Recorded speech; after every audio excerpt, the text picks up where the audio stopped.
wants to tell us what's going on in the Howard 100 newsroom. Let's hear what's going on. They're always working on these interesting stories. They cover the entire universe. The universe of Howard Stern. What'd you do to your hair? It's different. It's all floofy. I like it. Oh, really? Yeah, it's more body. It's like a commercial. Oh, well, I got it blown out the other day. Yeah, and you didn't wash it, so you're trying to hold on to that. Yeah, women are funny.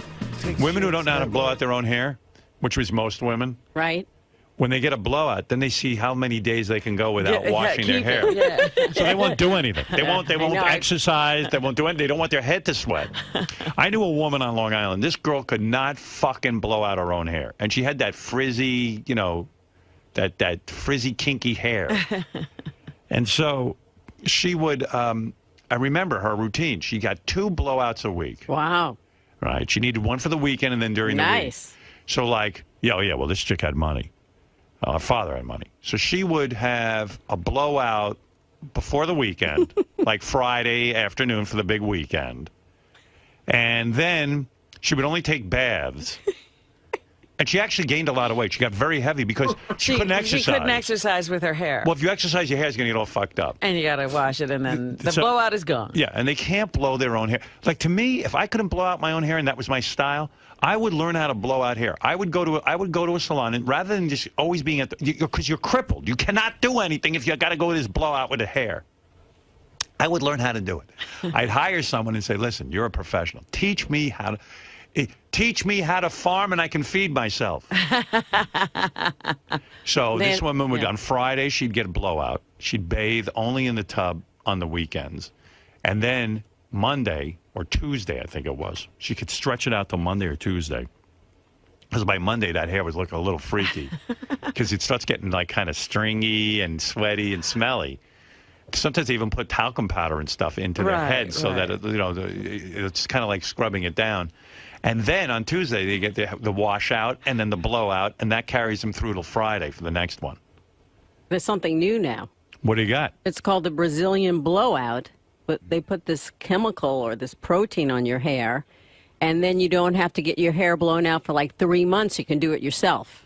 Well, what you're talking about, this Brazilian thing, I know about this. Oh. What is this? Yeah, I know a lot of girl stuff. I have daughters and things. And a wife. My wife's lucky. She doesn't have to, she's got straight hair.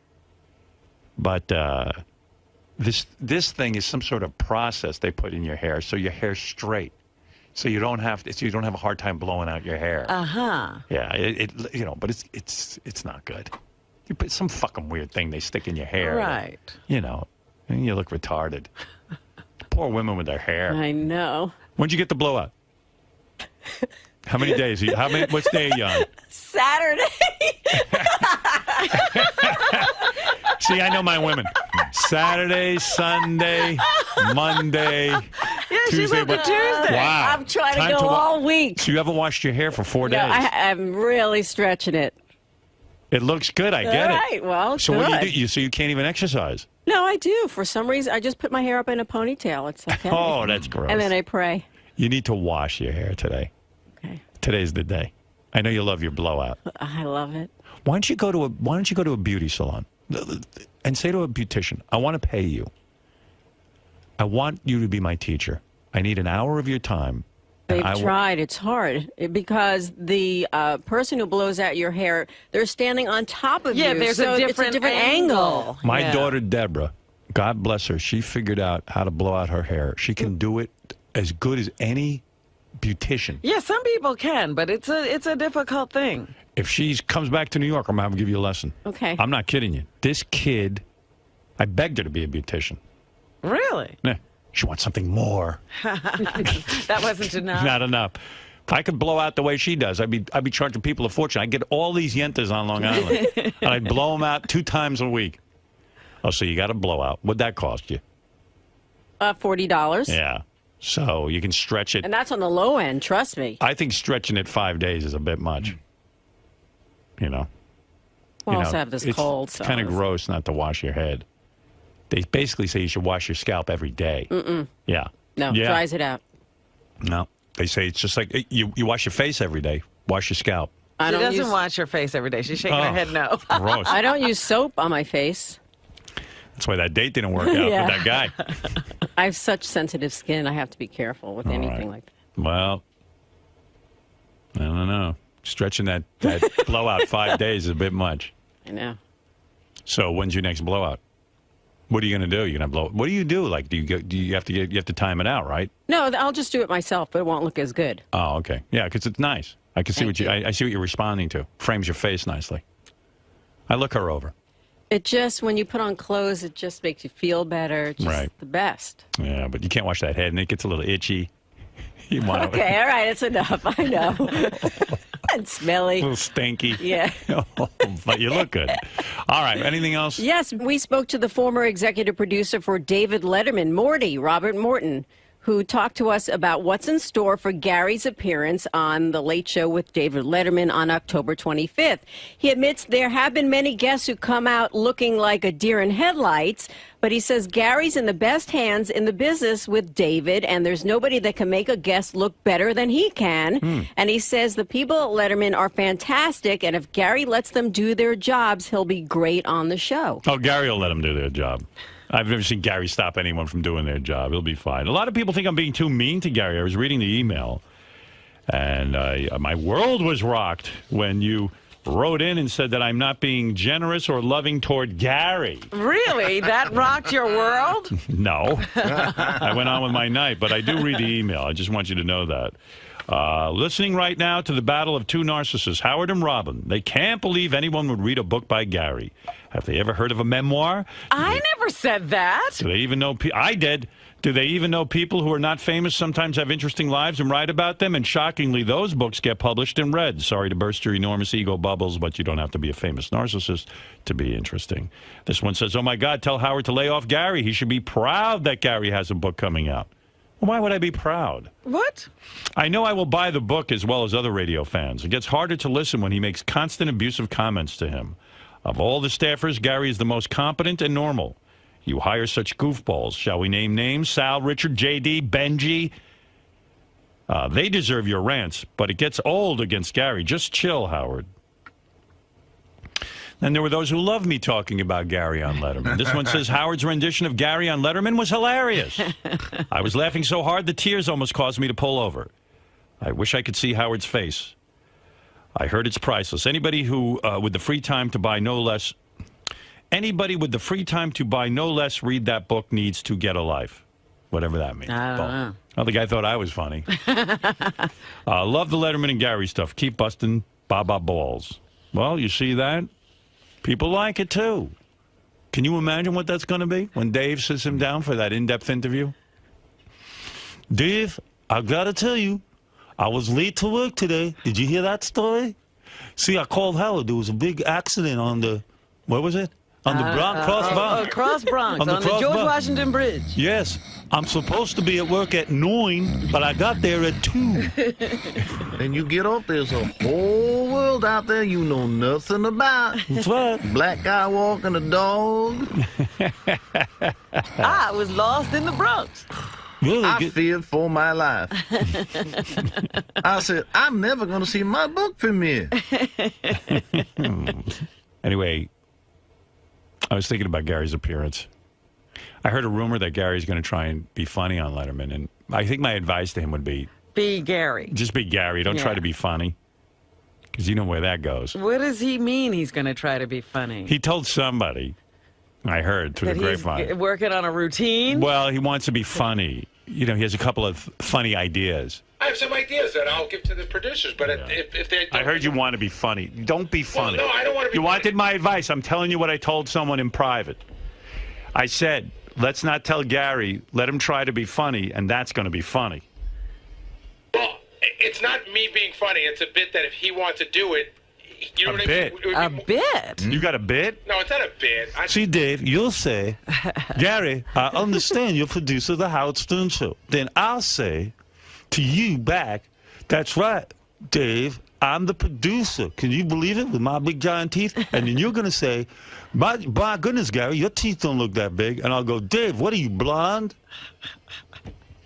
You're going to tell me, what am I, blonde? No, blonde.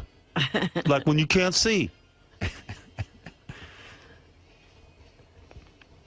Checking to see what time it is, how long it took before I made fun of you? No, I was checking. I was hoping Adam Levine was here, and I could go, oh, Adam Levine's here. I swear to God, that's what I got him under control. What is this routine he's worked What's the out? routine?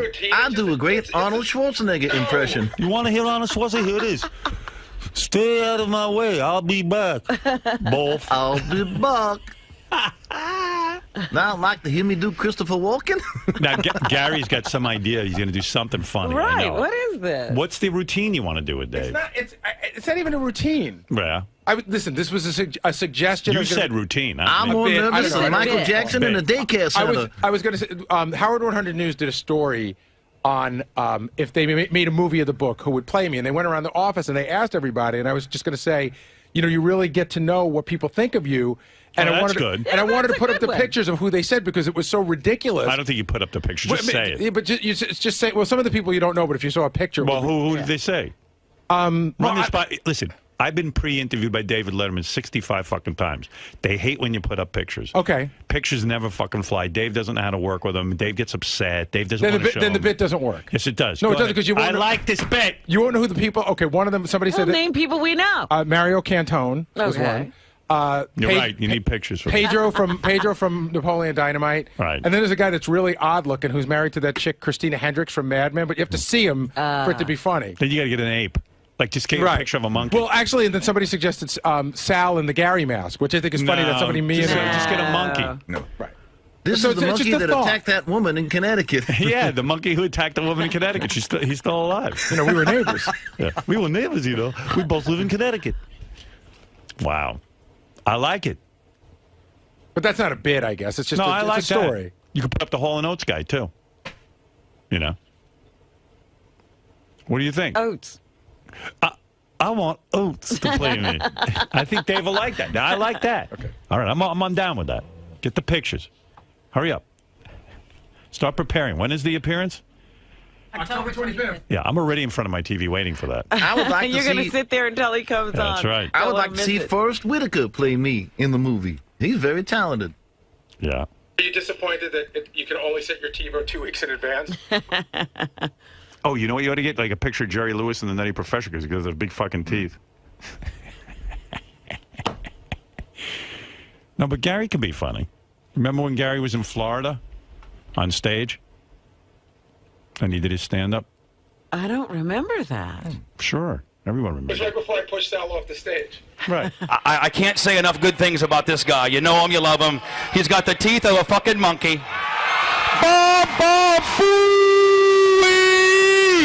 Started out good. He's yelling. Everyone's all hopped up. How's everybody doing tonight?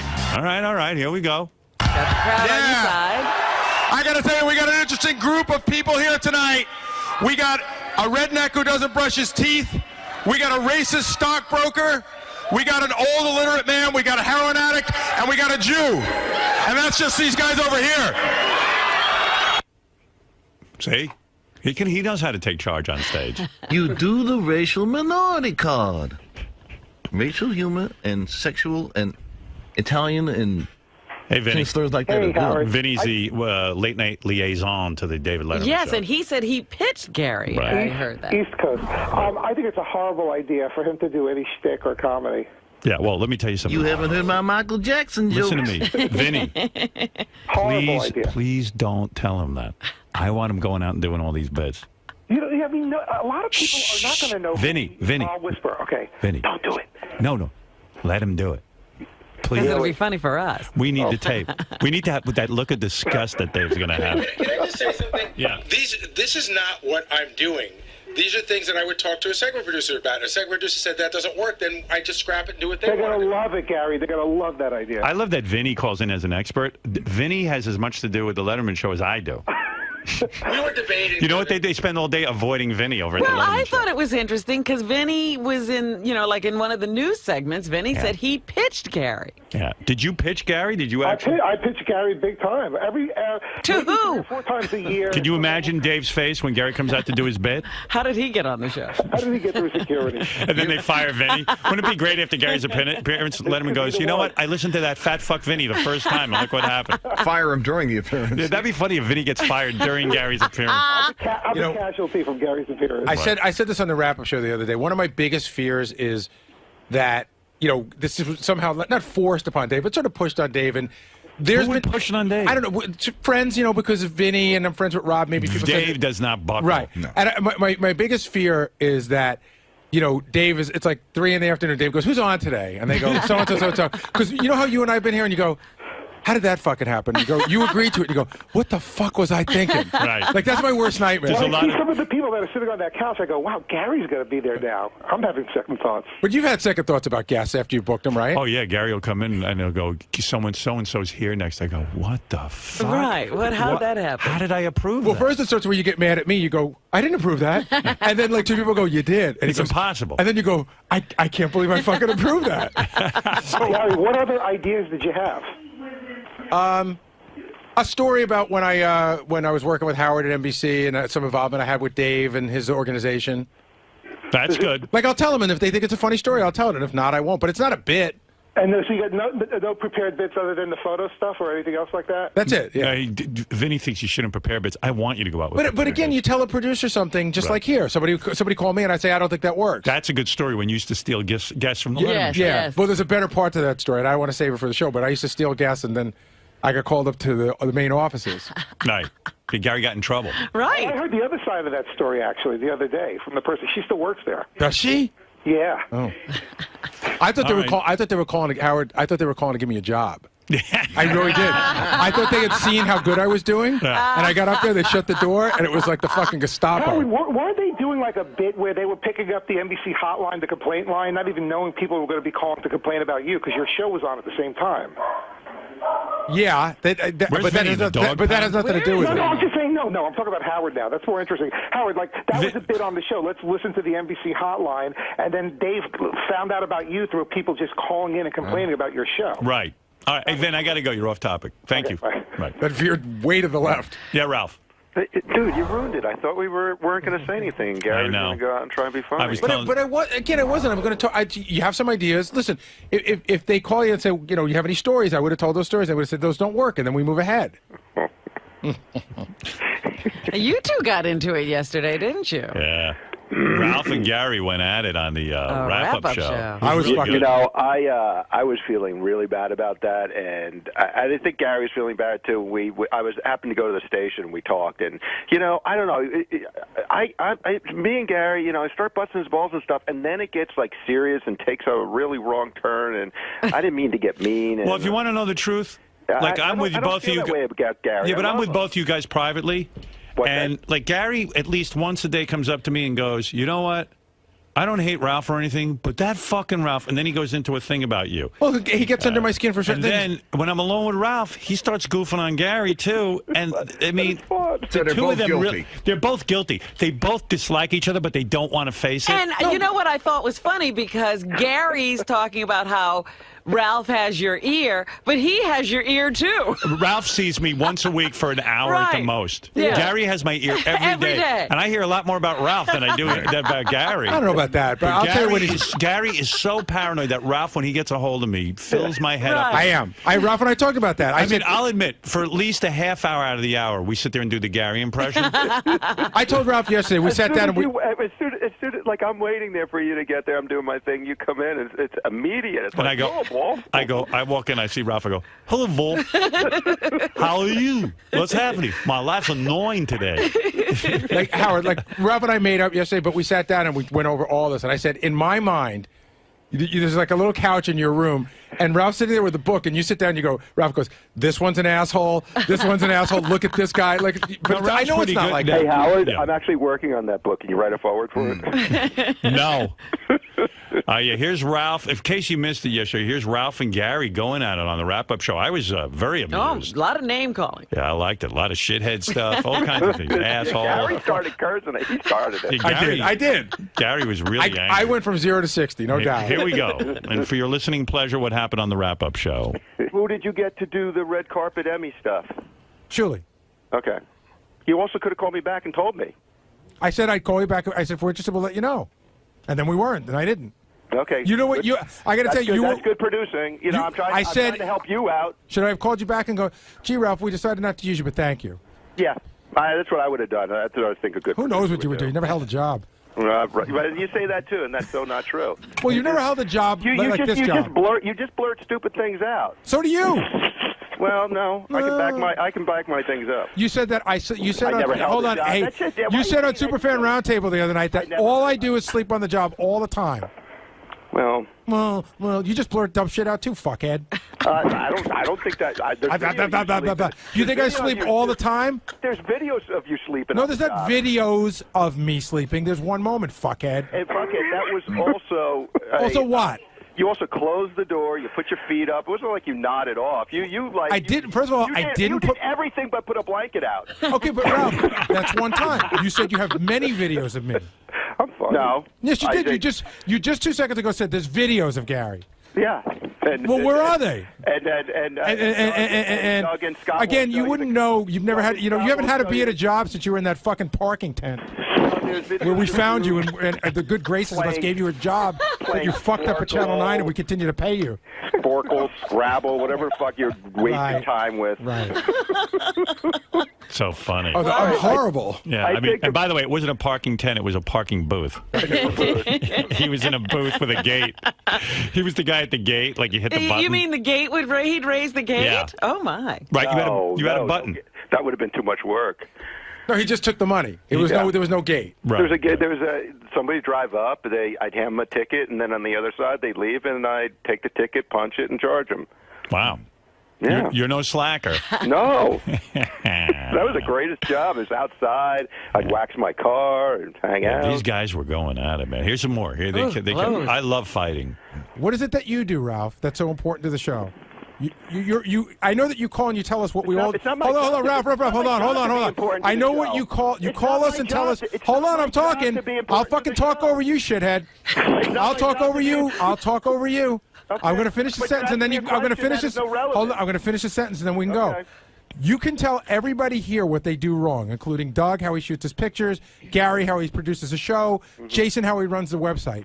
What are your major contributions? I didn't say I can do everything better than everybody, first of all. But you tell everyone how they do it wrong. Right. Well, when they do, I do. So which is often. What's your point, though? I think I just made it. You feel that you can outproduce the show, can be a better photographer than Doug, can do better on the website. These are all things that you can do better than everybody. But why would we know that based on your track record? First of all, I didn't say that I could be a better photographer than Doug. You did say you could be a better producer. I said those were crappy pictures. You did say you could be a better. Well, that would insinuate. You just rattle off stuff and then pick and choose. Hold on, Ralph. To anybody who heard that, it would sound. Back to your first point. Let me finish now. Hold on. Point is like, what is my contribution to the show? I don't work for the show. I work for Howard TV, and I dress Howard. Yeah, but if we're going to let you on, you're going to critique it. All the other stuff I do is just is extra. You're too good to us. It's just icing on the cake. All that free stuff you give us, you're too good to us to give us all the free advice. I know. You know what? You should bill us. A wrap-up show. You should bill us for all the contributions you made to the show. I should, and you should thank me once in a while. And then it went on even more. They weren't done with each other, these two. Do you think Gary is a good producer? For the Howard Stern show, yes. So do you By the way, I should give that tape to Dave of Gary sleeping on the job. Yeah. That'd be funny. Yeah. I'll say, hey, Dave. Here's Gary working. How's he going to show the pitch and the sleeping all in the same segment? You could do, you know what? You could and be the whole hour. apology tape. If Dave plays it right, he doesn't need a first Yeah, guest. he just needs tape. If you give him the apology, the pitch, and you sleeping in the office, I think the guy could have an hour with you. Certainly, can you throw in some an assortment of monkey suit appearances as well? I think if Howard calls it quits, Gary won't be able to produce any other type of show? I don't know. I'm not going to be like Gary and throw a lot of hypotheticals in there because it would depend on the person, the situation. I don't think he could go in and produce the Letterman show, but maybe somebody's going to similar show to Howard or something, and he could produce that. I mean, obviously Howard wouldn't have him there for how many years, Gary? 26. 26 years if he was a shitty producer. Well, but the point is, Ralph, you're just sensitive. No, Ralph, the point is, you're overly sensitive. I know what Howard thinks of me, and that's not an issue. We talk off the air. I know what he thinks of me. But when I hear you on Superfan Roundtable, just fucking coming at me from God knows the left side, blindsiding me. Honestly, I was a little. I don't know. Can you be honest? I was a little pissed off with you. I heard some things you said about me off the air, Like and, what? I'm not going to repeat them. Repeat them. You repeat them. You repeat them, and I'll tell you if I said them or not. No, because the person who told me, I'm not going to quote unquote out them, and that's it. Because I don't think there's a thing that's been said off the air that I wouldn't say to your face. All right. Well, anyway. And I don't know if what you heard is true.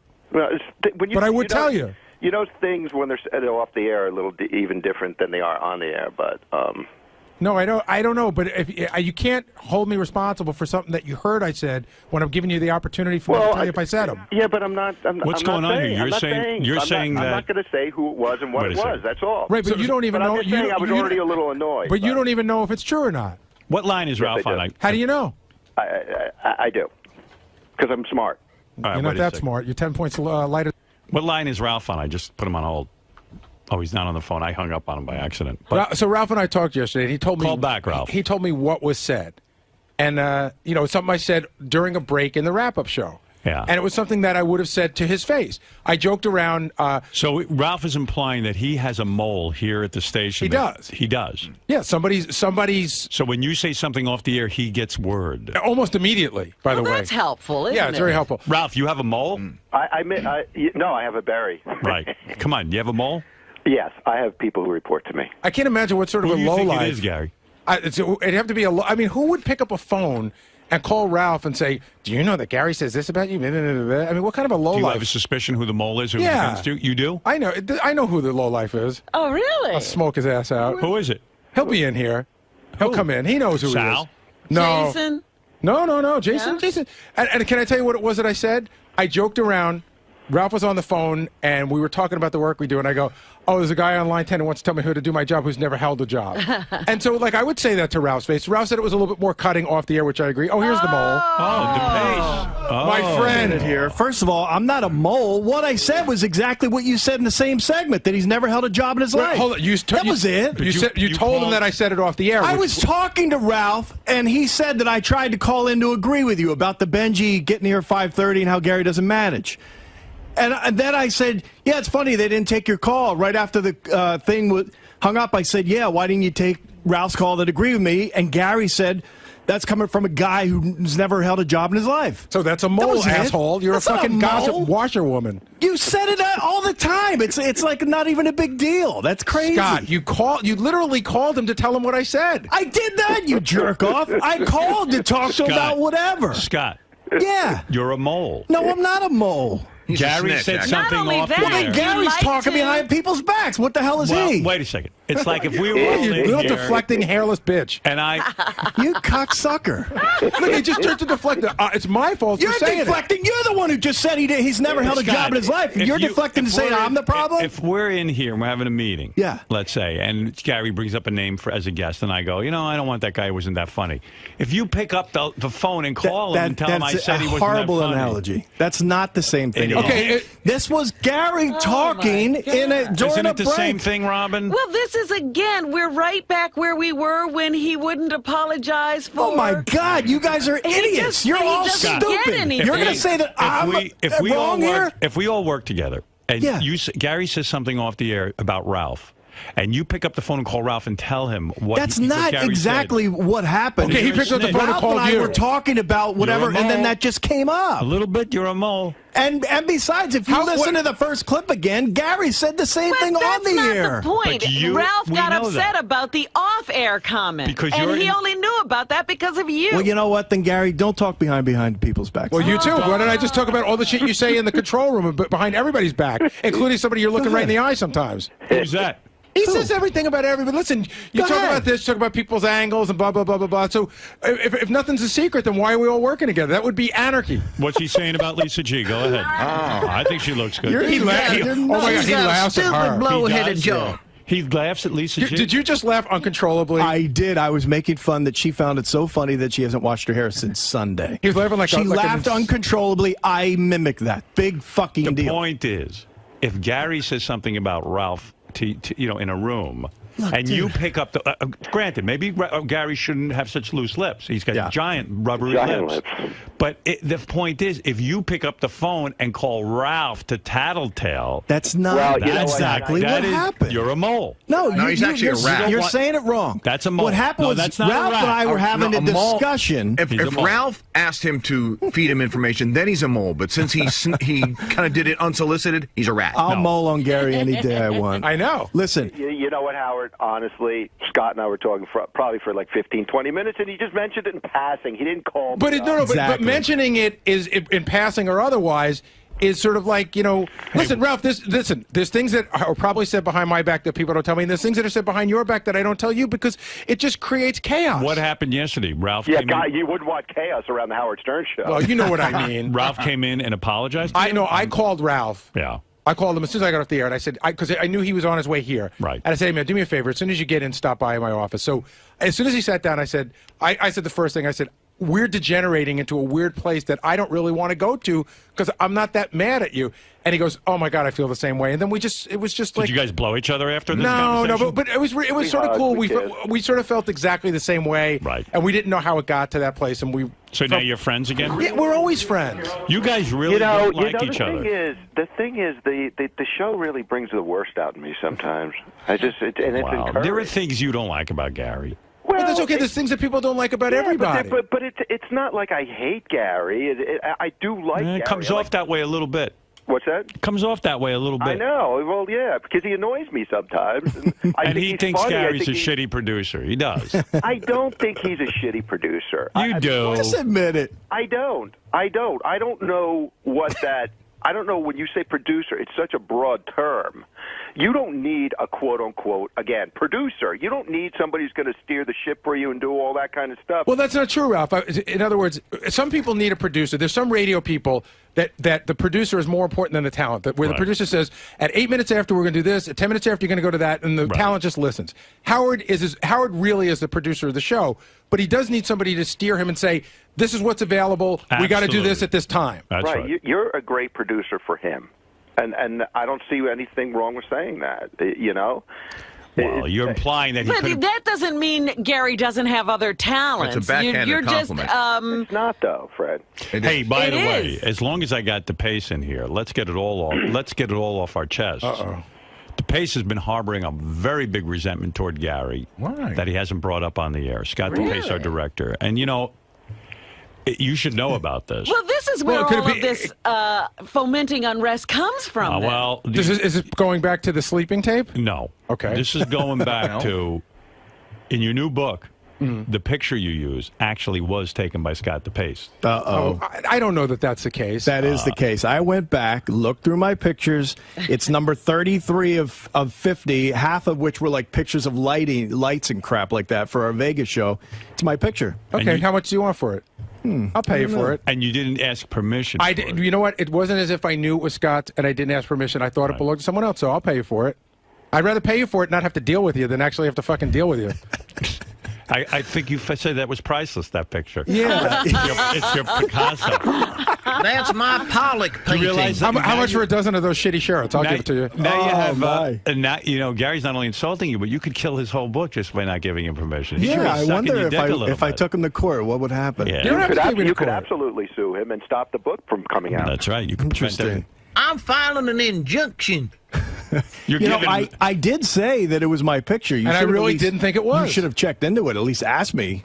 But I thought I knew where it came from. $5,000. Call the book company and tell them you want. I'd like to see the proof of that, by the way, too. He could just be breaking my balls. I can prove it to you. I actually have another picture I sent Howard right after. That's like same color. You can obviously tell same camera right after. Because there were a lot of people shooting that day. How do you know that one's yours? Gary, I remember exactly, and I looked at that picture. If you want to go to a photographic expert, I will let you. You're going to give Gary the picture, aren't you? Yeah, Are you really harboring resentment? Are you really? Where do I go? Listen, I gave Howard I said, listen, I don't want shit for this picture, but Gary's wrong again. But it is my picture. He should have to do something, apologize to me for how he treated me. No, I apologize for using your picture. I apologize for using your picture without your permission. That's all you'll get from to me. this day, when I drive up to the parking garage, he literally will start running so he doesn't have to walk in. No, I don't start. Are you two really? I talked about this the other day. Unbelievable. Here's what happened. You don't want to talk to him. Such a baby. If Scott and I got out of the car, we used to get out of the car at the same time. Sometimes we wait for each other. Now I don't wait for him. If we got out of the car at the same time, we'd walk together. The other but day, I'm not looking he literally was 20 feet in front of me. That's not true. Yes. Well, it might have been. Why would I wait for you? But Scott, he is so angry with you, and you still don't understand why. No. Because he made a deal with you that you would not use pictures of him. Yeah, and I've explained video of him. And I've explained that I had a little to do with that. No, you had everything to do with it. No, I didn't. Of course you did. Not with getting that tape And to you. so did no. I, and so did Doug. The three of us are guilty, and accept your guilt. And you especially had to deal with Gary. Right, you probably have the most guilt because you had the conversation with me. But we're going in a circuitous conversation because he'll just, again, tell you how it's not his fault. Right. But yeah, do I harbor resentment? Absolutely. Do I want to hang out? Do we talk to each other? Yes. Are we working together? Absolutely. Has anything changed there? No. But do I want to be the kind of friends I was with him? I don't think so. Yeah. Friends you were. You know, everyone I tell the whole story to about this whole Gary sleeping thing, they all have the same opinion that Gary always didn't like me, and it was just this. But that's not true. You did. Listen, you broke a trust. Gary said to you, "You're not going to use tape of me while I'm off mic," and you said, "Absolutely, I promise you." And then you broke your promise. Scott, yeah, but you know what, Howard? Gary created a whole deflection around that. He put his feet up, he kicked back, and he went to sleep during a big segment. I mean, that was just awful. And he managed to create this other story, but make it about Scott. I didn't create a story. I took again. Ralph. This is why you get under my skin. So this is why Ralph gets under my skin. But okay, I never created a deflection. They made fun of me like they still make fun of me. It's in every fucking joke. It's in songs. Every time I hear it, I cringe. It fucking bothers me. Right. Okay. So I dealt with it. But this thing with Scott is real. And if it would have happened to you, Ralph, you'd be just as pissed. If somebody fucked you over like that, you'd be just as angry.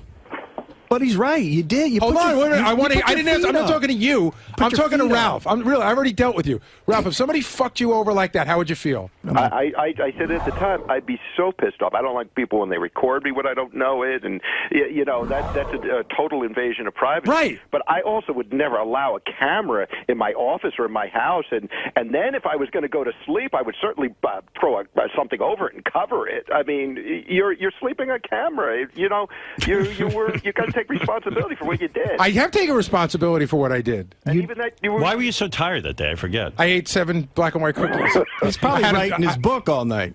Yeah, right. He was just writing his book. Nobody's going to read your book, Baldy. He was up stealing your pictures. That's it. I'm not giving you my picture. Take that back and apologize to me right now, or I'm not giving you the picture. Fuck you. All right, you're not getting it. You're taking away the rights to your picture? Right. Sue me. Okay, we'll be at court then. Who's your book company? Simon & Schuster. All right. Hope they have deep pockets. It'll be Simon, Schuster, and DePace when I'm through. You should have a lawyer call over to them today, Scott. You'd have to pay for one. He didn't like doing that. One last thing about this mole comment.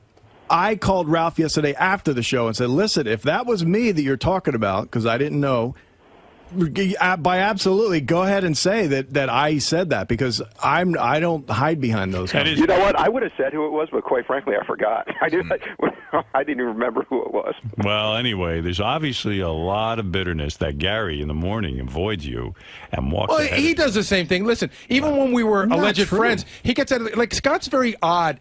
Even when we were like buddies, if he gets out of the car 2 minutes before me, he just walks. He just wants to do what he wants. So it's not like we're a couple who walk to work together. You're crazy. Who do you like better, me or Scott? Everybody, Brian, me, and Sal, we would have these walks with Gary where Gary would just take over the whole friggin' conversation. And suddenly you're not even there. He's just yap. In my world, you're not there anymore. You're invisible, except for that fucking shining light on your head. Gary tends to dominate the conversation, I guess. Oh, my God. Oh, my God. Hey, what happened? The guys would be walking to work and Gary was the only one allowed to talk? Yeah, and we would all sit there and look at each other and go, Jesus, he doesn't shut up. You know what? He's being... Hey, guys, is that true? That's absolutely true. Really? Sal and Phelan will back me up, unless they're pussies. You know, this feud has actually gotten, it's gotten so sad that I had Gary out to my house this summer with his wife, and I said, Beth said to me, gee, maybe it'd be nice to have another couple or something. I said, I'm dying to get... I'd forgotten you guys were having a feud. I said, gee, I like socializing with Scott DePace. And his lovely wife, Pam. And his wife, Pam. I like them. Fantastic lady. Yeah. And I said, and Gary... And I went, Oh, no, Gary's at war with Scott. So I never called you. But listen, I didn't tell you to do that. And everyone No, has. you didn't. And but everyone has. You got to consider you were coming over. I'm not going to have Scott over when you're over. But you know what? Everyone has a circle of friends where everyone doesn't get along. You would have thought you would have thought that was really weird out of all the people if I invite Scott DePace. You really? Oh, sure. It would have seemed like you were breaking my balls. Right. And I didn't want to do that. I really slipped my mind. I thought, oh, we all like each other. We'll have fun together. We'll have a good time. It actually was for when you had all the guys out, I think. And Scott, I think, holds me. He's not mad at me, but he's mad at the situation. He wishes he would have been invited. I knew not to have. Of course, That's and I love twice Scott. you blocked and him you from. did say you would have another one, and I would be invited. I know. I do have to do it. But I love Scott. I do. I love Scott. I love working with the guy, and I love you, obviously. And, I want to just... I'll socialize with you. I got to go on record as saying, just because I vehemently disagreed with your politics doesn't mean I didn't like you before. Now you just don't like him. It had now everything... right, because now I don't trust him. Even about he the can't be trusted. baseball. And I got to tell you, the mole thing just adds to that. Right. It was... I can only... Listen... I'm only being bad or a mole if I think I'm being a mole. No, I was just having a conversation, and I happen to say something that I've heard Gary say 1,000 times. If I said something around here in private with you in the room because I trust you and I know you and you're one of my guys, you're bro, suddenly if you pick up the phone and tell Ralph, hey, you know what Howard said today in the meeting? But you're painting a different picture than what happened. That's not what happened. But you know what? Anybody would have handed that tape over to Gary. I'm sorry. No, and I'm glad he did. Yeah. I'm so confused. You're not a mole. You're a washerwoman. What does that mean? Like a gossip, like a gossipy girl. Right. And you're sleepy. I mean, what the fuck? Wow, that hurt. Ooh, ouch. If I ever were going to fall asleep at work, I certainly wouldn't put my feet up and just kick back the way he did. Like, I don't fucking care. No, you don't fall asleep. You just leave early to play golf. He didn't care what was going on this show. He just said, fuck it. Don't miss a tea time. Well, that is true. Wolf, I don't care if you need me. I got to go to sleep. You can accidentally fall asleep maybe where your head leans back, but man, that was just fucking... Flagrant violation. What? Fuck him. Fuck him. Fuck him. Fuck him in his picture. You know what? I'll get every book and rip the fucking page out. All right, if anybody gets Gary's book, what page is that picture on? Don't know yet, but send it to Scott. I'd love to have his fucking mailbox overflowing. You can have all his pictures back. All right, listen, I'm trying to think, how can maybe I could give the picture out or something or ruin it somehow. Is there any way to... I don't know, use your 121 IQ and go figure it out. 122. You were 121, dummy. Oh, yeah. Dummy. You two are too much. See, the problem is, Howard, you love people arguing, too, and we all like to please you, so we all end up arguing. Hey, don't blame this on me. By the way... To that That's rationale. convoluted. That's convoluted. Wow. Scott, Gary, Ralph, continue Time for this. Gary's nap. He's got to go. All right. Oh, boy. Gary had to go to sleep, Ralph says. So we interrupted his nap. I didn't realize all the guys were like at each other's throats like this. There's a couple of guys here, yeah. Oh, there's more that I know about of people who Really? don't like other people. Oh, jeez. I don't even bring it up. Yeah, there's a whole thing. You're at work. We forget this is work and that people, aren't going to get along. I could make a chart of who likes who and who's on what side. Really? Yeah. It's almost like the mafia. You have 5 different families. It's very cliquey around here. All right. Like, I always thought Jason and Will were, like, best friends. And they're not. No. That was a surprise to me, too, when I finally realized that they're not close. No. They don't even like each other. Well, Jason, I think, likes Will. Will doesn't like Jason. Right. Yeah, it's a whole thing. But that's not even a tenth of it. That's tip of the iceberg? Tip of the iceberg.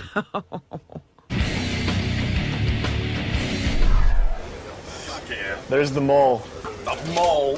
He said it 1,000 times. God, we've all said it about Ralph. No big revelation there. I mean, Jesus. So you just felt like it was no big deal because he said it already on the air. Yeah, exactly. I had called him, and I was upset with Gary for not taking Ralph because he backed up my opinion. So in the conversation, I said, "Yeah, Gary's an idiot. They wouldn't pick up your call." In fact, he said that you've never held that's coming from a guy who never held a job in his life, so what does his opinion count? That's why he didn't pick up the call, is what Gary said.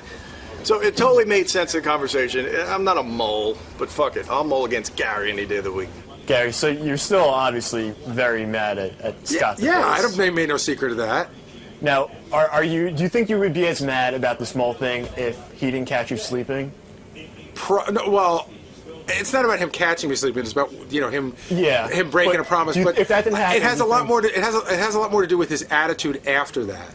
Sort of cavalier, like fuck him. I apologize. I'm not wrong. He's wrong. Fuck him. So yeah, that helps. Piss me off. But yeah, no. Listen, we're all talking all day long, and people say things about each other. It's, sometimes it's in the heat of a moment.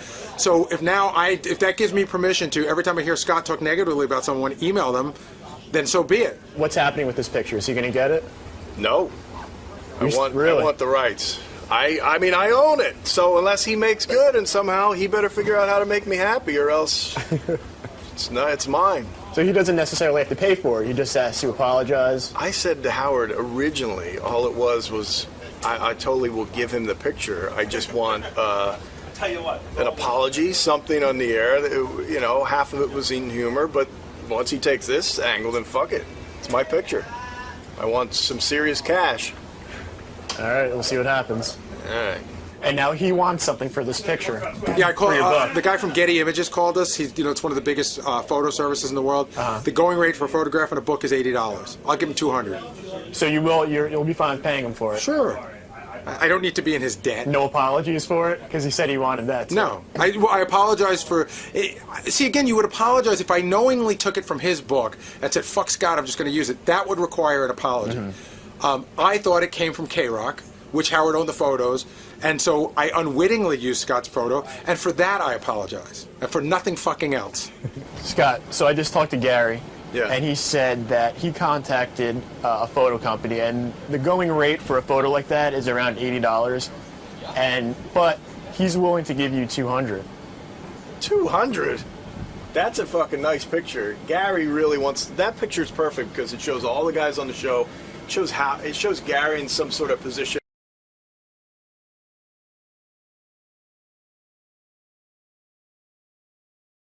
Yeah, I mean, so Ross Greenberg has, I mention him a lot in this New York Times. I don't know if the New York Times thing ran at all, but he sounds like a moron. He gave me no guidelines, and he knows what I do. He read my book. He saw my stand-up. Can someone explain to him why I wouldn't do what I did on Letterman? It's CBS, it's Letterman, and quite frankly, I have a lot more respect comedically for David Letterman than I do Joe Buck. Lang, discussing his appearance on yesterday's Howard Stern show, said Greenberg told him to go nuts if the discussion flagged. So go fuck yourself. I don't care how important you are in the business, Lang said to Greenberg. That's regrettable, Greenberg fired back. I said to him prior to the show that we need your energy if things get boring. He misconstrued that. I didn't mean that we needed this, which was a far cry from energetic. It was a mean-spirited, vitriolic diatribe with guttural language. Howard, take away the first thing I said, okay? Right. And which was just a crazy joke that is the first time the audience reacted to anything, okay? Right. And the kid Jason next to me started whooping it up afterwards. Whoa, and the place went nuts. Then after that, it really was just me and Joe ribbing each other. And I told a story about his father. And I mean, that was really, that's what I did. And everything killed. I mean, But look, I don't care if I'm ever on HBO ever again. Right. This is the show that sells tickets to there's guys who have HBO stand-up specials that open for me on the road. I mean, that's the truth, because I'm on the Stern show. I mean, I don't care, Ross. I really just don't care. All right. Let's see. So Artie, who ever since he got off heroin is very energetic, appeared on a bunch of shows. He is Mr. Energy. No, Tim Sabian called me and asked me to call into Chris Russo. I wouldn't have done that. Well, you can do sports with Chris. Yeah, right. and I heard that, by the way. You heard it, Fred? Oh, yeah, I heard that, by the way. He's not your friend. Yeah, I know. I mean, Russo was, he was doing... I didn't think Russo was... I thought you might have overreacted to Russo, and I'll tell you why. I definitely think so, too. I haven't heard the whole thing. We'll play it now. He thought you weren't funny. So you say, well, some people think I'm funny, and some people don't. Okay, he had an issue with the language, too, and I just explained that I said, well, look, but Chris... you got so angry with Chris, it was like saying, who cares what Chris thinks, whether you're funny or not? Just be like, you know what? I thought I did well. That's the only person I answered Well, I to. was told that he was bashing me for a while. Well, that's what I was told. Tim said, you got to call in. Tim wanted you to react to what was being said. And then Artie slammed this guy, Mike Francesco. Turns out Mike was defending Artie. You were on fire. Oh, dear. Well, I've been wanting to slam Francesco for a while. He gave me a bad tip on a couple of college games here. Well, that's very understandable. So, anyway, let me play you the Artie. What was Artie busy with yesterday? Yeah, page? how many shows yesterday? I'm going to get you a bunch of clips here. What page is that again, Gary? The Artie page? Artie has his own page. JD, page 1? Okay. All right. Here's Artie versus Mad Dog. What about that first clip? Can I pass on that one and just get right to pass on the first clip. Okay. Here's Artie versus Mad Dog. The two of them going at it yesterday. People guffawed laughing. They don't laugh. They laugh politely if they have to. People were barreled over laughing. Watch the fucking tape. Artie, I'm a big fan. You were not funny. I'm sorry. Yeah, I mean, I'm a big fan of yours, Artie. I watched. You were not funny. That was not a funny That was not a funny 8 minutes. I'll tell you what, Chris, I'm a big fan of yours about sports, but you don't know shit about being funny. When you're funny, it's funny when... Artie, I'm not trying to be funny. You tried to be funny, and you weren't funny. Exactly. I was trying to be funny, and I was funny. Howard Stern thought I was funny. We all know. I got texts from people I barely know. Jimmy Kimmel sent me a text saying that appearance was epic. It was the best thing I've ever seen. It was hilarious, and they're going to have you back. Every funny person I know thought I was funny. I don't give a fuck about anybody else. Chris, I love Billy Crystal, Artie, Billy Crystal didn't think you're funny, and Billy Crystal's better than Jimmy. And Billy Crystal is bigger. Billy Crystal is bigger than Jimmy Kimmel. And Billy Crystal did not think you were funny. Billy Crystal, let me tell you about Billy Crystal. Billy Crystal hates Howard because Howard busts his chops. Billy Crystal's funny, but he's an uptight prick. He's a politically correct, uptight bastard. He's an egomaniac. We've sent out Stutter and John to ask him questions. We play a tape. Oh, Howard's not funny either. I think Billy Crystal is unbelievably talented. Wait. Wait, let me talk. I think Billy Crystal is unbelievably talented. His stand-up is unreal, but he's full of himself, and he's taking it too far. I'm a Yankee fan like him. Now he thinks he's Mr. Big Shot, Mr. Pretentious, Mr. I Meet the President. So I don't give a fuck what he thinks is funny. I give a fuck what my fans think are funny, and they thought it was funny, Chris. Artie. And I don't care if you think it's funny either, even though I'll listen to you talk about the Jet-Giant schedule and what the record's going to be, but don't tell me about being funny, and I won't tell you about... Well, no, but Artie, you need a guy. You tell me about sports. You're allowed. I mean, I don't say, well, I don't know. What does Artie know about sports? I don't say that. So why should you say that about me about why I can't judge a comedian? What, you're allowed to judge your sports and I can't judge a comedian? You're entitled to your opinion, but I don't respect your opinion about comedy. I tell you about sports, and a lot of times I'm wrong, and if you tell me I'm wrong, I'll believe it. Chris, I love you, man. You know I'm a huge fan of yours, but you're wrong about this. I was funny, and look at the audience. They guffaw. You can't judge. Michael, wait, Chris. Hold on now. Let me get this straight. Artie, let me get this straight. I'm not allowed to judge your comedic value, but Michael Irvin can. Is that the way it's supposed to work? I can't judge it, but if Michael Irvin laughs, you must be funny. Michael Irvin doesn't know anything. Chris, you could judge whatever you want. And Michael Irvin could judge whatever you want. I don't give a fuck about it either way. I'm just saying one's right and one. Well, hold on. You brought up Michael Irvin 4 times and he thought it was funny. Well, why should Michael Irvin be able to judge it? I can't. That doesn't work. Michael Irvin's not a comedian. Well, why can't he's a football player. A retired one at that. I'll tell you what. He's got no credibility with comedy. Chris, you gonna let me talk? Yes, go ahead. You got to answer the question, though. Because, Chris, I met Michael Irvin, and quite frankly, he's funnier than you are. That's how it is. You're funny, and you don't... Michael Irvin can't get a job in the media business. ESPN fired Michael Irvin. Nobody wants Michael Irvin on. You're making Michael Irvin's a big talent in the broadcasting field? Why the fuck was he on? Because he's a Hall of Fame wide receiver, Artie. You think he's on because he's funny? And I'm on Joe Buck Live because I'm on a Hall of Fame radio show. How'd that sound, motherfucker? Well, that's different, Artie. We're not talking about... Forget Stern. We're talking about your appearance as far as humor is concerned, and about language and about all those things. How about going on, Buck, last night and use better language and not make everybody cringe in America? And being boring and nobody cares. Would you be talking to me right now if I went on and talked like Carol Burnett for fucking an hour, or some other fucking jerk off you think is funny like Bob Hope? You're talking to me right now because of what I did. Is Bob Uecker funny? Is Bob Uecker funny? Yeah, Bob Uecker funny? I think Bob Uecker's hilarious. Okay, does Bob Uecker use bad language? Off the air. No, in his jokes, does he use bad language, Artie? The answer is no. What the hell is he talking about? Chris, you're caught up in the 1940s, brother. I'm a Richard Pryor fan. I'm a George Carlin fan. I love Sam Kinison. I love guys who were on the edge. You don't. It's a difference. Howard Stern. And don't bullshit me, man. I used to listen to you and Mike and Mad Dog, and you guys would always talk when you were kissing Imus's fucking old ass. You would go, oh, Howard works blue. I don't work blue. I grew up listening to Howard, man. I work blue. And Joe Buck knew that, and he got it, and the fans fucking loved it, and today people are talking about his show because of it. The one thing I don't understand, maybe you know this and clear it up, Artie. When did Billy Crystal comment on Artie's appearance? I don't know. Never. Russo seems to be aware of something no one else. Maybe they had a personal conversation. Are they close, Billy Crystal and Mad Dog? I have no idea. Howard. That is so funny. Howard, listen. I got more, by the way. I know, but listen, I am a fan of Russo because he's real. He's really a geek. Like, I mentioned Norm Macdonald to him, and he said, the guy on Cheers, Norm. No. You know what I mean? So he doesn't know anything about outside of sports or modern day stuff. It wasn't his cup of tea. Right, exactly. But he was yelling at me too, Howard. I mean, I was yelling back. Michael Irvin thought it was funny. He did. That was fun. Chris is a funny guy. He is funny. When he starts yelling, he's just funny. I love when two guys argue over whether they were funny or not. It's the best. I mean, I've gotten caught up in that crap. Was the best. He's a football player. Yeah. Well, listen, I mean, exactly. Well, whoever's in the audience, when you're a comic, you're just happy anyone's laughing, man, you know.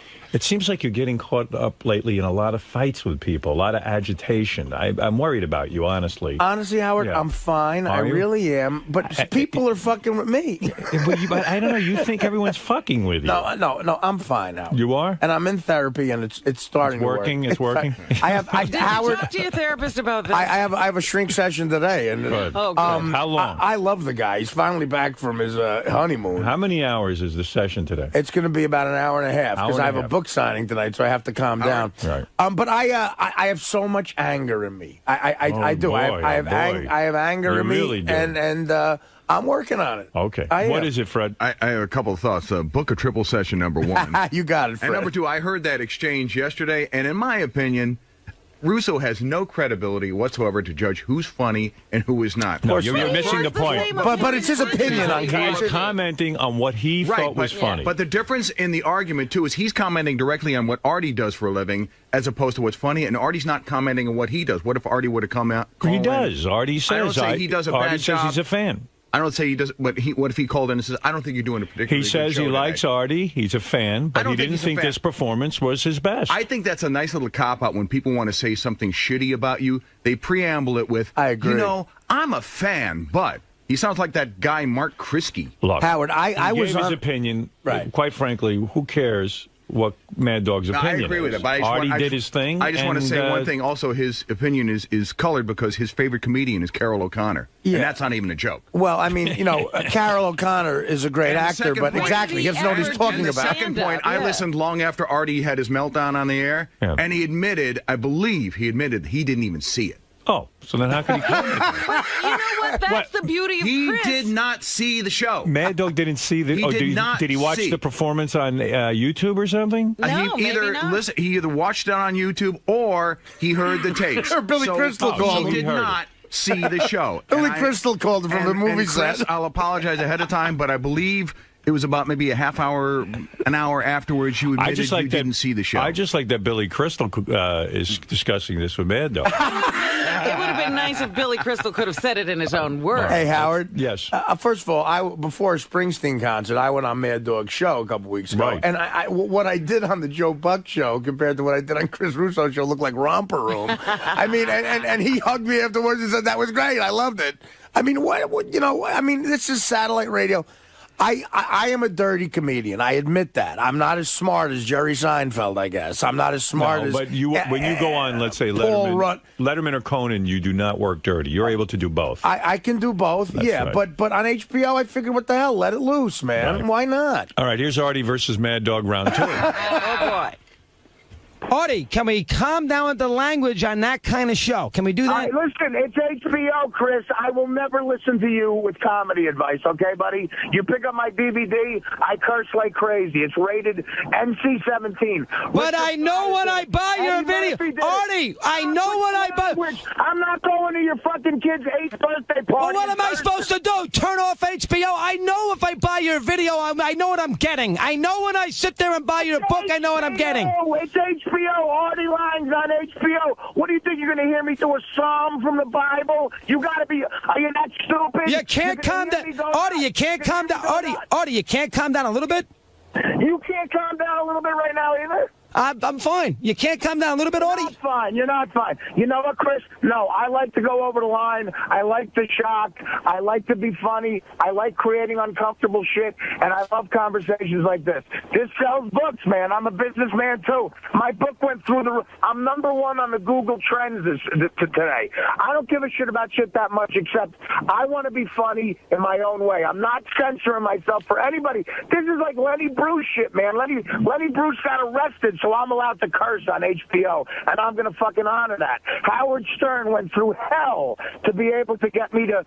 Howard Stern got FCC fines. Howard Stern's the reason you're allowed to talk like this on the radio right now, and I'm going to honor that. I'm not using bad language, Artie. Artie, listen, I love Howard. I don't use bad language during a talk show. You love Howard. There was different shit going on a few years ago with you and your fat fucking...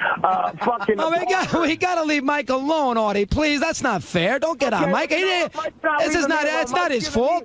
Mike's fat ass is giving me shit. I saw Mike once at a Knick game. I couldn't believe they didn't sell him 3 seats. His ass was so fucking... Oh, Artie, come on. Don't pick on Mike. What did Mike do? Mike didn't do anything to you. I'm not picking on Mike, but he's picking on me, so I'm hitting... Well, when is he picking on...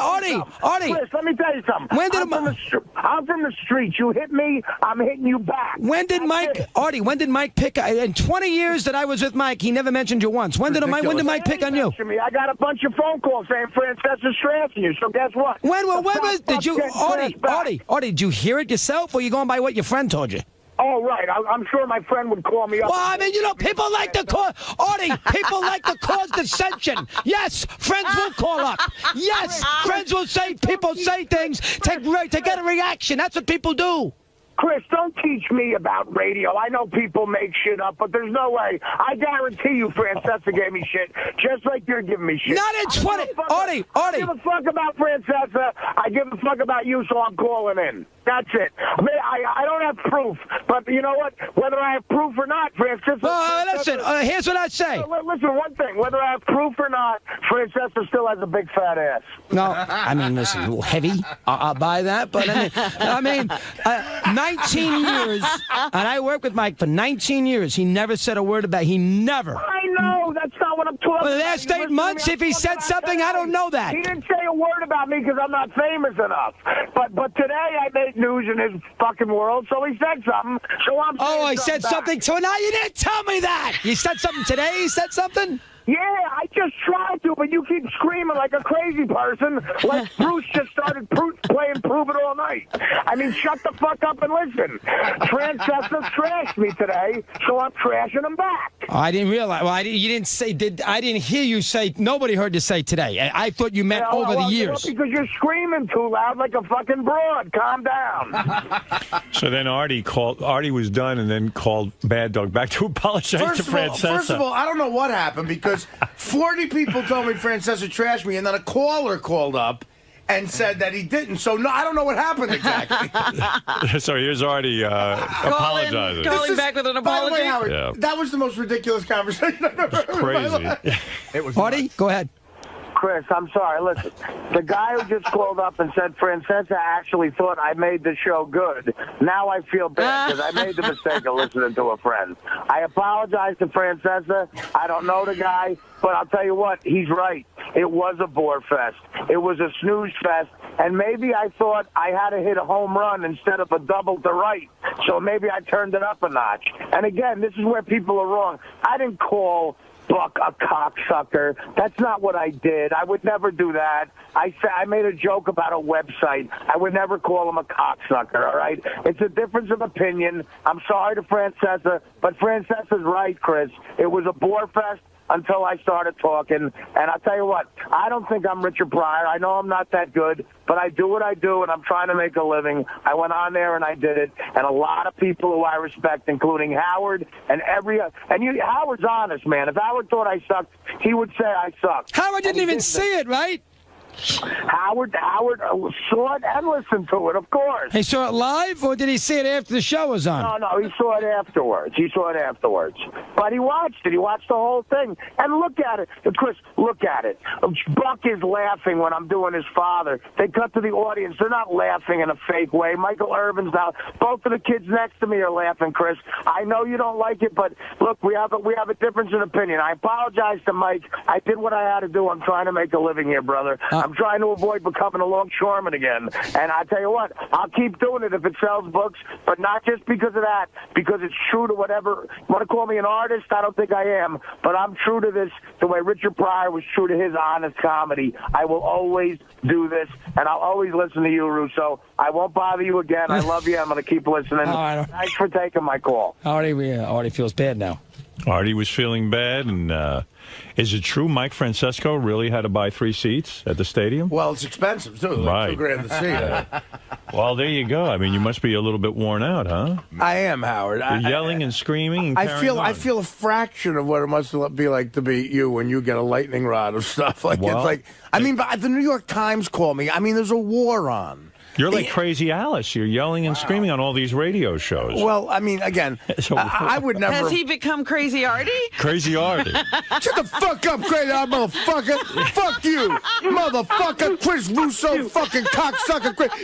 You ain't no Italian. You ain't no Italian. Fuck you, half Fred. You suck dick, don't you? You suck dick, don't you? I read a dirty cocksucker. Listen, Howard, I wouldn't have called. I wouldn't have called if Tim asked me to call. What I thought was really wild was that HBO now on their website bleeped the entire thing. Like they have bleeps in it? They're uptight about the language that was used. I guess their sports area is where they don't curse. I guess. I don't know. Well, I think they want to be, they're a little schizophrenic, as you said. They want to be a bunch of different things, HBO Sports and HBO Regular, and, they're the dirty channel. Here's the crazy thing, Howard, and I've said this before on the air, I am such a fan of HBO Sports. Their documentaries, Thrill in Manila, like they are, Liv Schreiber does all of the narration. They did a thing about the Oakland A's and the Raiders in the 70s. It's one of my favorite things ever. I own it. I love HBO Sports. I love Bob Costas. They don't love you. But they don't love me. So there's a lot of people I love who don't love me, by the way. Right. But anyway, let me just say, and I told this to the New York Times last night. Here's exactly what Ross Greenberg said to me, okay? And I'll tell you what Joe Buck said to me, too. And there's witnesses to this. He said it in front of a few people. And he's not going to like this, and I don't agree with this, but this is what he said.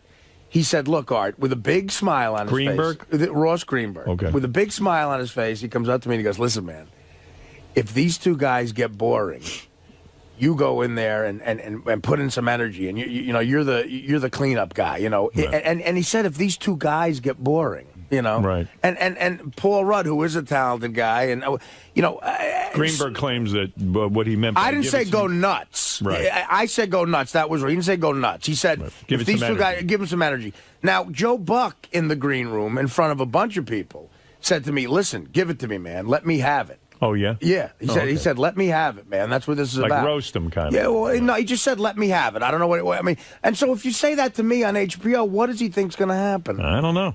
I guess you're right. The first thing was a little strong, but then I told a touching story about how much I loved his father. Right. Well, listen, everybody forgot that, Artie. I know. That's right, Art. I was reading a guy named Tommy Craig's column in I think this is from Miami, but I don't know. I don't know where he writes a column, and he said that he thought that Joe Buck's phony outrage over Joe Buck's show is ridiculous. That having Artie on, He invited Artie. He invited Artie. Artie was wild, and that's what they could have expected. And Joe Buck now distancing himself from his own show is sort of a wild thing in itself. That this is your show, and you kind of wanted this, and now you're conveniently saying you didn't want it. HBO took Artie's appearance off of YouTube, and they had it removed. YouTube? Yeah, off of YouTube because they had it removed. I didn't hear the rest of these, though. There's a couple other shows, I guess, that commented on Artie. This is the Dan Patrick radio show from here at Sirius, I guess. Well, I guess that, Gary's happy because they stopped talking about the pitch. Yeah. Well, at least I did something manly. No, I was offensive. Before we dive into Brett Favre's appearance last night on the Joe Buck show, the Joe Buck / Artie Lang show on HBO. It's a good show, the Favre, and then the nice piece on David Wright, and then that great segment with Paul Rudd, who's hysterical, and Artie Lang, and some guy. Paul Rudd wasn't hysterical. Well, he only had 2 words. Paul Rudd was there? Yeah, I think he said, "Hi, Joe," and that was it. It was a hijacking last night. Yes, it was. Brutal. Yes, it was. Brutal but transfixing TV. I was not turning the channel. There's no doubt about that, but I've never felt more uncomfortable or sorry for a host in my entire life. But what do you expect with Artie Lang? This is a comedian with Howard Stern, and Artie's off heroin, and if you listen to the show, Artie never shuts up anymore. He's got 1,000 things to say, and I think he probably got on and said, "Hey, you know what? This is kind of boring here. Let me liven this up." Exactly. He pulled a Howard, like when Howard did that to Arsenio Hall, and he's done it to other places, but they went to him, and the first thing he said to Joe Buck, I can't even come close to repeating on the air, but poor Joe looked like, I don't even know how to explain it. I mean, he was shell-shocked. Yeah, I think that he, and probably had his family there. That's a big thing. It's his first show. It's HBO. He wants to get into the entertainment field. Sorry. And I can host one of these shows. And some producer in the back room in the early planning was like, you know what? Why don't we go a little crazy? Let's get a guy a little risque. How about Artie Lang? That Artie Lang, I hear all the kids like him. Yeah, it'll be great. He's edgy. Yeah, that'll be good. But I think what he made the mistake of maybe waking Artie up a little bit, and he started to give him a little bit of grief. You, as a host, you got to be careful if you're going to pick your battles with a comedian, a stand-up comedian who's just going to fire back. I mean, Artie's used to doing this every single day of his life. And I think that's where Joe found out, especially the websites that Joe apparently goes. Joe's 10 and 15-year-old sons, by the way, were in the audience. Oh, dear. Yeah. I wasn't told that. Oh, dear. Why would that have mattered? Well, you know what? Maybe. They're a little less innocent today. Lang, you would have thought that he went on kicking and screaming, like he didn't want to go on the show. That's the feeling I got. It's like, I don't want to be here, and I'm just going to start taking shots. I'm bored. I'm going to start taking shots. And the funniest part was he just says some really off-color stuff for about 2 minutes, and he goes, but, Joe, I love your father. He's a great broadcaster, one of the best, old-school guy, didn't take any BS, and starts complimenting his father, but still throwing in swear words as he's complimenting him. I thought it was Joey Buttafuoco when I first tuned in. I did. I saw Artie. I went, is that? Oh, it's Artie. I thought it was Joey Buttafuoco there. Hey, Marie, you're on the air in El Paso. Hi, Howard. Hi. I love you. Love you. I just wanted to say, Artie, because I was a big Jackie fan, and so Artie's kind of humor, it's always been something that I don't really get or I don't really understand, but it's always kind of been like he's not really himself, and I think it was the drugs. And I've been in rehab. I've just been out of rehab for like a month. And I know exactly what he's going through because, I'm now myself, like being a bitch and, shouting at people. And you know what I mean? You're being yourself, Artie. And that's what I really, really appreciate about your humor now, is that you're being honest. And that's what makes it really funny. Okay. No, I guess. I guess she likes you. That was a weird turn, but thank you, sweetie. She back into it. I wonder how many times HBO will rerun this disgraceful episode. Right. I don't know. It sounds like they're bleeping it, but it is on their website. It's still there. I know it's bleeped somewhere. Some people write me letters now about this whole thing, and can I say something? I'm trying to understand it, and I think somewhere it's bleeped, and YouTube took it off. That's what I know. I don't know why YouTube would take it off, but they don't take anything off. HBO had it removed from YouTube somehow. They don't want people seeing the unbleeped version? Yeah. One other thing about my intent, I was excited to be invited to that. That's a big deal for me. And a live HBO. It is for an HBO. I mean, I got a book out. It's an HBO show. Brett Favre and Michael Irvin are Hall of Fame guys. Or Favre will be. And, you know, I didn't go there to do anything but try to make the show good and be funny. Joe Buck was very nice to me. He's a big fan of this show, and I didn't go on and try to hijack anything. What was it like after you, like when you were leaving? Did he shake your hand? He shook my hand and said, "Great job, man. That was great." And you weren't ushered out by cops or anything like that. I mean, look, every one of the crew guys hugged me and said that was the greatest thing ever. I mean, Joe Buck himself, what did Greenberg do? I didn't see Greenberg on the way out. I mean, I had to get up in the morning, so I left. Right. I mean, I didn't know I had to stay an extra half hour for the internet thing. I mean, I had to get up in the morning, but I stayed. And again, I would never say this except to defend myself, but if you got Paul Rudd and Jason on the phone, the two guys... They thought it was funny. Who were with me. Yes. Paul looked at me and said, "Do you realize how amazing what you just did was?" Well, maybe we'll try to get this going. We'll try to call Paul Rudd. I believe Artie. I don't think I need to call Paul Rudd. You don't? I believe I him. would like to hear everybody's take on this. You need to hear it all. Marianne, why don't we have everyone in the world call it? Marianne from Brooklyn, you're on the air. Artie, don't you have anything better to do than call a lame radio show? What do you mean? He's promoting a book. He's calling Mike and all these shows. Like No, he called Mad Dog because Mad Dog to promote his book. Tim asked him to do it. Oh, but Howard, can I ask you something? Do you think that Artie using your name like Howard said it throughout this whole thing, are you upset about that, or it doesn't really matter to you? No, Artie works with me, and he's quoting things that I said. I said I thought it was funny. No, I'm talking about on the shows. Like he says, Artie's my boss, and Howard's my boss, and I'm only going to listen to Howard, and I only listen to the great Howard. You know, that's what he keeps saying, almost like you're his father figure, and he's got to put it out there like you have to protect him. No, I think it's a way of him saying that he works with me and respects my opinion. Well, that's nice. I have to say one more thing. It's not such a big deal, Artie. Life goes on, you know what? And you should just, like, chill out because you're trying to be in, rehab and stuff. So everybody does have a life, so we should all move on. Love you, Howard. All right, Marianne. I am chill. I'm very calm. This is. I read a lot in the internet and stuff, and it seems like that man you're talking about, he said that he really wanted to kick you off, but because he promoted it so much, he wasn't going to do that, and that you were supposed to give energy and not that kind of raunchy, crazy behavior, because I think the reason... All right, very interesting. David, go ahead. You're on in Toronto. I just want to tell Artie, he's like a road that's been paved twice. Retard. You are less Italian than you are funny. I think you should concentrate on that. And the title of your new book, if you understand Italian, should be Chop Book. It means fat little fuck. Well, not an Artie fan. I don't understand what he sounds more said. like... I think this is Mr. Greenberg on the phone. He did a great joke. You hear him? A paved road, retard. Retard. Yeah, right. no, that was a good one. That's funny, man. Can I use that one? Howard's my boss. Yeah, you right. You can use that one. Thanks, buddy. You can use that one, and maybe you'll get a laugh. Right. I never get laughs. People laugh because I never get laughs.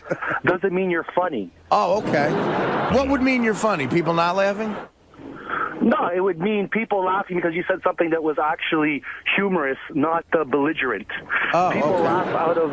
That's a lot of your detractors are saying you've become very angry and belligerent. Oh, okay. That you used to be sweet Artie, and now you're vicious Artie.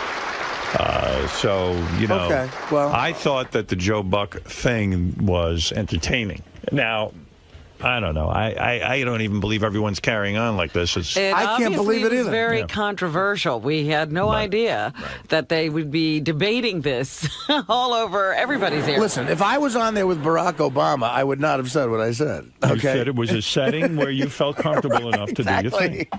Exactly. All right. I'm sorry, guys. Now, were you excited by all this, or were you upset by it? What happened yesterday in your life? Were you turned on by all of the attention, or were you turned off to this? I have to admit, Howard, I was turned on by it. You liked it? You liked all the attention? It's exciting. Did Team Lang come together and say this was a good thing? I haven't met Team Lang. Did you discuss this with your agent? Did you discuss it They with all think it's great. They yeah, like that's it. what I was talking about. Because, that's Team Lang. because the book apparently doing well. Went through the roof. So that's what you want. Yeah. The so book, you got what you needed. Well, I mean, it's publicity. Right. And So you weren't having any sort of second thoughts about it, doubts? No. You feel good about your appearance there, and Howard, listen, all I can go by is I've done a lot of talk shows, okay? Right.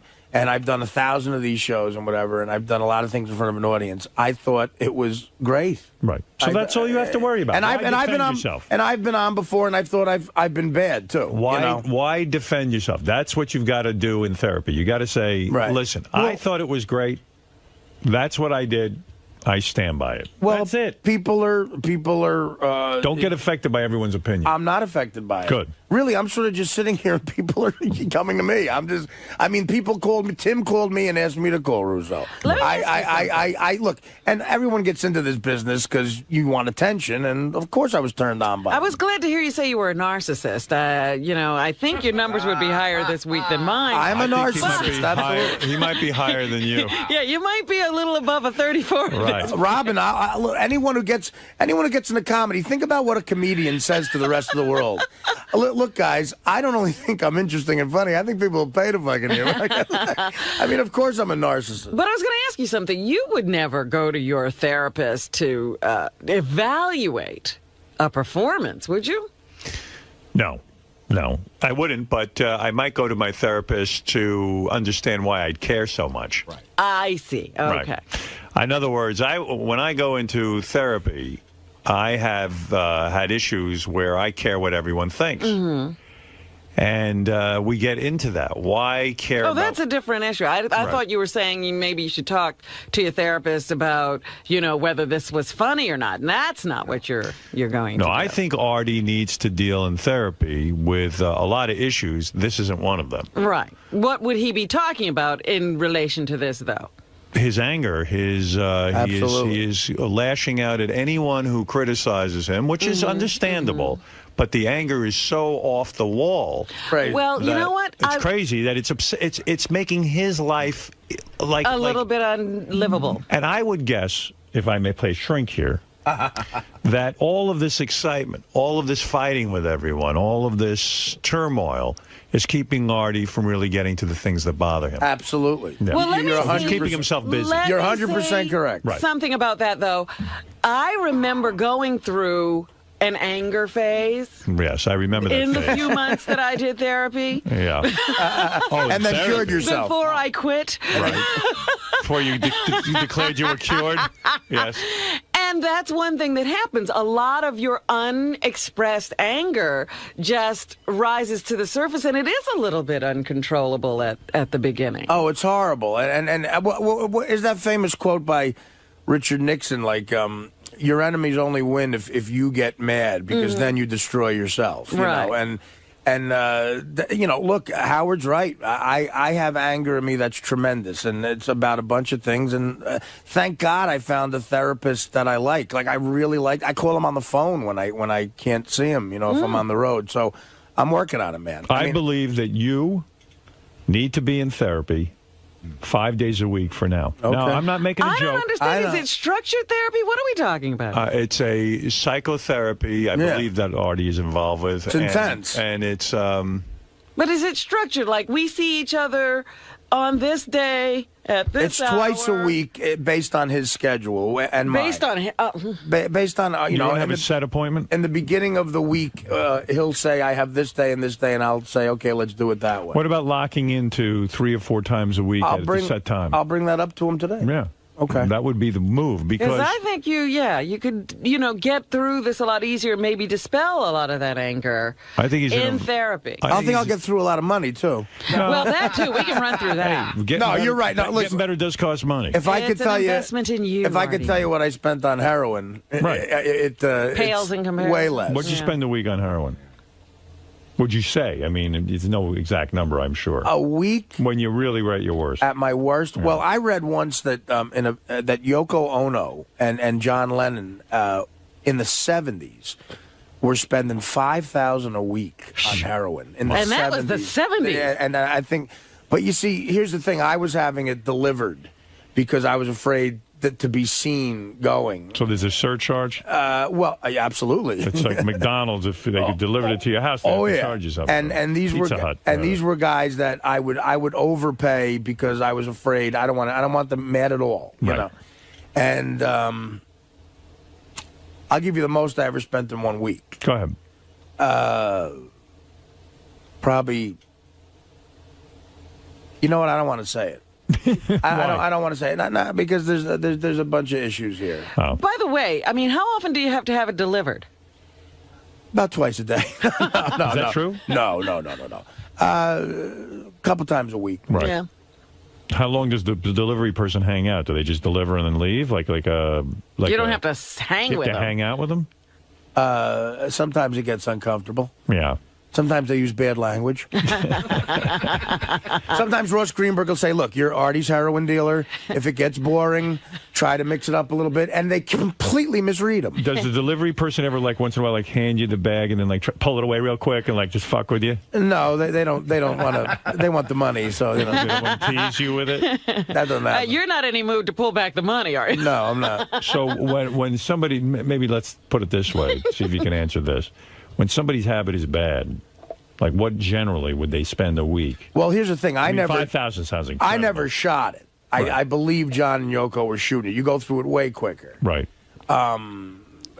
So, you know, yeah, I would say even adjusting $5,000 a week now would be a shitload of money to pay for heroin because heroin's cheap. Could you have spent $7,500 a week? No. No, not that He's much. saying he didn't go that way. No, he didn't go that way. It's cheaper. Well, it's like I never smoked cocaine either. Right. For some reason, I had these levels, and I was at parties where there was times you were afraid to go that. Yeah, because I would have level. lived in that bottle, you know. And I was at parties where I was handed a pipe, you know, I just said no to that somehow because I thought that was another level. And if you smoke coke, God, the money just goes because then you just get rid of it so quick. Do you think you're insane? On some level, sure. You do. Yeah, that's qualified. Are you insane? Do you think you're insane? No, I don't think I'm insane. In other words, do you think you have a death wish? Oh. Which would be insanity. I think, yes, I know that. Right. I think at one time I might have, but not anymore. All right, good. All right, well, that's good to hear. Well, listen, Howard, I tried to commit suicide. Right. So are you insane? No, I think I was at one point, but I'm not. Now you're listen, I'm not trying to be wah here, but the pain that I went through, the darkness of seeing my father the way he was, was so traumatizing to me. And my father asked me to kill him once a week. Right. You know, and he was my best friend, and we did everything together. And when we played catch, you know, my hand would hurt from how hard he threw the ball. And the last 4 years of his life, I had to wipe his nose. And you know, it just it really was something I couldn't get out of my head. And I never went to therapy for it. And my mother always looked tired. You know, she would set her while working. Let me ask you a question. Okay, go ahead. I mean, I'm just trying to answer Your father. No, I hear you. Your father exhibited a lot of bad behavior. Yes. You described a story that I thought was almost too outrageous to believe that he would, you know, install, you know, phony cable. But never did drugs or drank or anything, which is weird. And he never gambled. It was weird. Do you think a lot of your outrageous behavior is an attempt to be like your dad? Absolutely. It is. 1,000. Because you admire him so much that all of his negative behaviors you think are good. You could not be more correct. My father would tell me stories about how he used to fool around in school and get in trouble. And that absolutely made me want to do that. So you think, wait a minute. So you think that being a real man is behaving outrageously or Probably. badly? Well, no, not bad. But you see, because in a lot of ways, I'm a good man, Howard. I'm not accusing you of being a bad man. You're a good-hearted guy. Yeah, but you think outrageous and bad behavior is manly. Is manly. Sure, in a way there is. But I'm older now. I used to think that. I realize now, of course. I mean, listen, the stuff I do on an HBO show. Forget HBO. Right, okay. I'm not talking about HBO. I'm talking about You're talking about his life. I'm talking about your life. I'm talking about doing outrageous things. Stuff that you don't even talk about here. I think I'm mature enough now to realize that that's wrong. But for a long time, I thought that was what a man was. Absolutely. Let me ask you something, though, because we were on the conversation about insanity. Right. And insanity is not regulatable.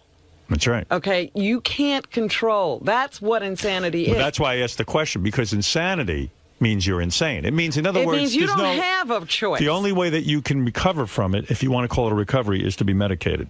Right, you have to be controlled outside of yourself. Absolutely. So you can't say, today I'm not insane. right, so You are if you're insane, that's it. there's no cure. I was insane yesterday. No, there isn't. That temporary insanity defense. What do you think of that? That's why I asked you if you think you're insane, because... Well, do you think I'm insane? I'm not sure. I'm thinking that something's going on where my recommendation, and I don't say this lightly, the reason I said you should be in therapy 4 or 5 days a week is to find out what's really going on with you. Right. You should know what's going on with you. Right. In other words, you're an older guy with the heroin and stuff. That's dangerous stuff. I mean, you're playing with fire. I understand. And I love you, and I don't want to see anything bad happen to you. I really mean that from the bottom of my heart. I know you do, Howard. So the thing is that if you are insane, let's assume you are, they can medicate you. Right. And if they medicate you, you'll have a good life. There are many people I know in my personal life who are, mentally ill.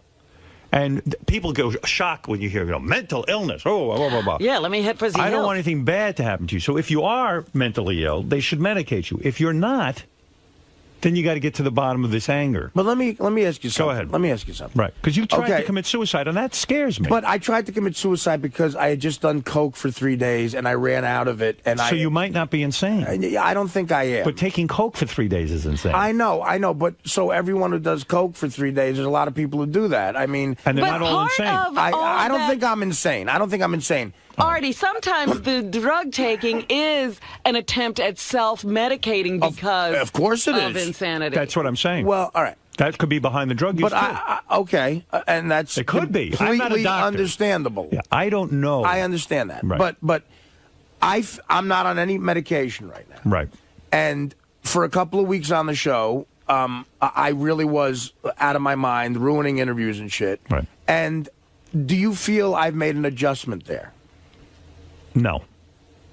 No? No. You've made some adjustment, but not Well, really. some adjustment. Not really.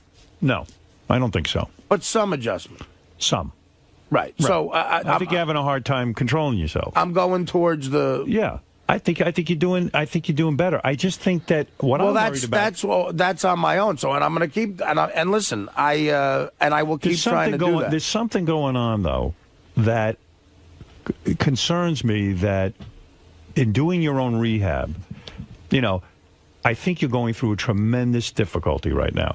You came off heroin, which Right. I applaud you, and I think is unbelievable. I mean, an amazing feat, because anyone who understands addiction, that ain't easy. Oh, no. This is the And hardest thing you're going through. It's not just the drug. And I don't think you even know inside of you how, forget the physical addiction, Right. the psychological addiction. That emptiness now, that void that isn't filled, has to be filled some other way. Well, it's the Charlie Parker quote. They can get it out of your blood, but they can't get it out of your brain. Right. When you're But a not only addictive person, that, whatever you were taking it for, you're now subject to having to control right. or You're face. feeling Yeah. things, Absolutely. thoughts are creeping in that the heroin would dampen. In a way, you were medicating whatever it is that's bugging you, whether it is insanity, whether it's just the death of your father, whether it's the combination of everything that goes on, the pressures of your life. Whatever's going on now, you're starting to feel. Right. And I think That's a hell of a thing to have to go through on your own. I know I have trouble negotiating my feelings. That's why I'm there 3 days a week. I can't imagine what it's like for you coming off heroin. That's why I'm saying. Well, I am going. I'm going, and it's 2 days a week now. But I'll tell the guy I want more. I believe you, Howard. I'm telling you. I think that I'm worried because, listen, you're a dear friend. But aside from working with you, forget the work. I'm talking about you're a good-hearted human being and a good man and a funny guy and a talented guy. And I think that this is a lot of pressure you're going through right now. It is. And I recognize that. Thank you.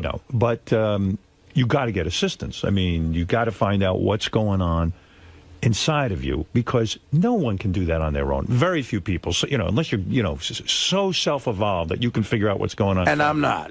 And I'm not either. So I'm not trying to set myself as an expert. And there are some people who it's just a drug thing, and they just get off the drugs and they're fine. But if the drug was something to cover up something else. Sure it was. That's the hard part. Yeah. You see, let me tell you something. Well, this is why I enjoy therapy now, and it's working.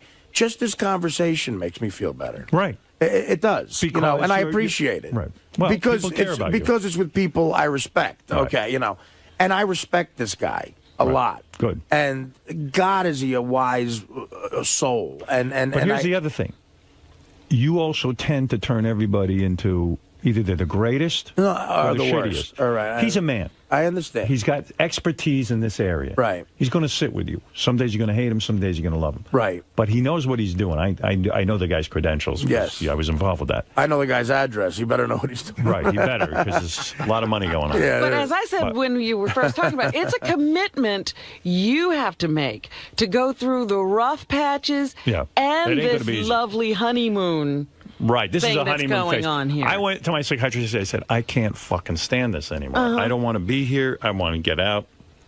And by the end of the session, I felt great. So it was like, you're always going to have those feelings you want to get away from therapy. Right. I just say, look, who the hell knows what's going on? You've had a volatile past, the horror of your father, as you point out, and who knows what else went on there. You might have blocked out a lot of shit that you don't even know really what went on. Well, I mean, I can tell you for one thing, I was never abused in any way. I don't no. That does nothing. I mean, I know. I'm just saying. Me neither. I mean, look at us. Who's going to abuse us? No one's attracted to it. Abuse comes in many colors. Believe me, I wish someone would have abused No, me. I'm just At least saying. I someone just would've paid attention. and anybody can formulate an opinion on what you just said. I just want to make sure I was not I'm abused. not talking about abuse. Right, I understand. And you're right. If anything, my abuse was people ignored me because of the way That I was looked. terrible for you. Right. I wish someone would have touched me inappropriately. I want to be abused. What's So wrong with anyway, me? listen. Right. This is a topic for off the air, but the fact of the matter is. So let's do it on. Let's do it on. No. What I'm saying So much is, better on. No, I imagine appreciate even this episode with Joe Buck. Right. While I believe it was, television for me, anything goes. I'm not uptight. But I have a feeling even this weighs on you more heavily than you even know. That this is a lot of attention all of a sudden. It is. And there's a lot of pressure in it. Even the way, like, you're trying to convince this sports guy that you Russo, are funny. Mad Dog. You're convincing the Mad Dog. You're caught I'm turning into the Mad Dog. You're caught up in a lot here, and there's a lot going on top of which you're running around the country promoting this book, doing stand-up. It's a crazy month right And you now. just got off heroin. So it's nuts. I'm saying this whole schedule sounds crazy to me. Everything about this sounds crazy to me. Right. Is what I'm saying to you.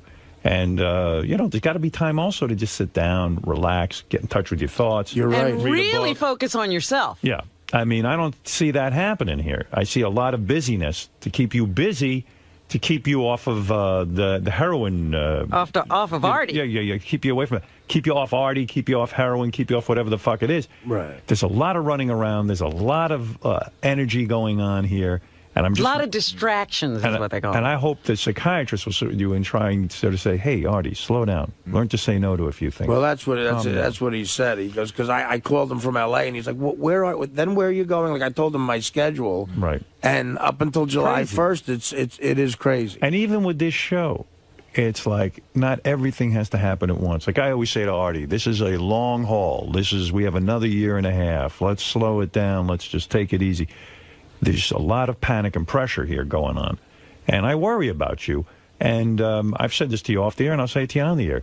You're a friend, a dear friend. You're a good-hearted man. And I hope the audience doesn't forget that because, a lot of people are saying they hear Artie's anger. They hear he's vicious right now. You're a good guy. You're a good-hearted soul. And I know that about you. But I'm hoping and praying that you do take some time for yourself. Sit down. Yeah, okay, so you don't go away and do stand-up for a week, and it's going to cost you money for not doing stand-up, but who cares? I'd rather you spend the money, Right, go to a shrink, and sit there and talk about yourself, even till you're sick of talking about yourself, till you break through, until you get to understand what's going on, and let him understand who you are. Right. Because if the theory is that you're insane, good, get medicated. That's easy. That they can fix. If it's not insanity that you're doing this to Howard yourself. makes this all. Not everybody is capable of dealing with the medication either. That's right. It's not that easy. No, what I'm saying is like this is a whole complicated. thing. So Yeah. what I'm saying is, I don't think Artie's insane. I don't either. But I'm saying is, Go get If I was diagnosed. insane, Howard, I don't think you'd keep me here. I mean, come on. You don't know that for sure, Artie. I've seen him hire insane people. Yeah, but you know what? I'm sitting 2 feet from him every day. They Insane people couldn't are- keep the job. Yeah, insane people, listen. Right. I'm being dramatic for purposes on the air, but the fact of the matter is, we don't know what's going on inside of you, nor do you. You know what? You're right. I don't know what's going on inside of me. That's what's scary. I'm having somebody diagnose me and help me. And you know what? And for years, I pushed that away, and now I'm embracing it. All right, there you go. And and it's a lot of credit goes to you for that, man, and I appreciate it. You found the guy, and I love the guy. Well, Artie, as important as all of this is, Yeah, but the one thing I would like to say is, because I much like Artie, I am fascinated by people who are out of control, because he's always talking about, his hero, Keith Richards and John Belushi, and, every hero he has, Charlie Parker, they're all crazy. And, and they were literally insane. That's right. And I was watching that Hunter S. Thompson thing, or Thomas, whatever his name Hunter was. S. Thompson. Fear and Loathing in Las Vegas. Well, I wasn't watching that. I was watching a documentary about him. Yeah. And the man's brilliant, but he's in pain every day of his life. And he's taking these drugs to try to get out of his own head. And eventually, it took a long time, but he eventually killed himself. And it was like, that's what I worry about with Artie, is the darkness. That's right. That severe. Well, that's why it has to be diagnosed. Well, and you can't get diagnosed in a day on something like that. So Hunter S. Thompson, I believe, blew his head off at the age of 60 because that's the exact age Hemingway did.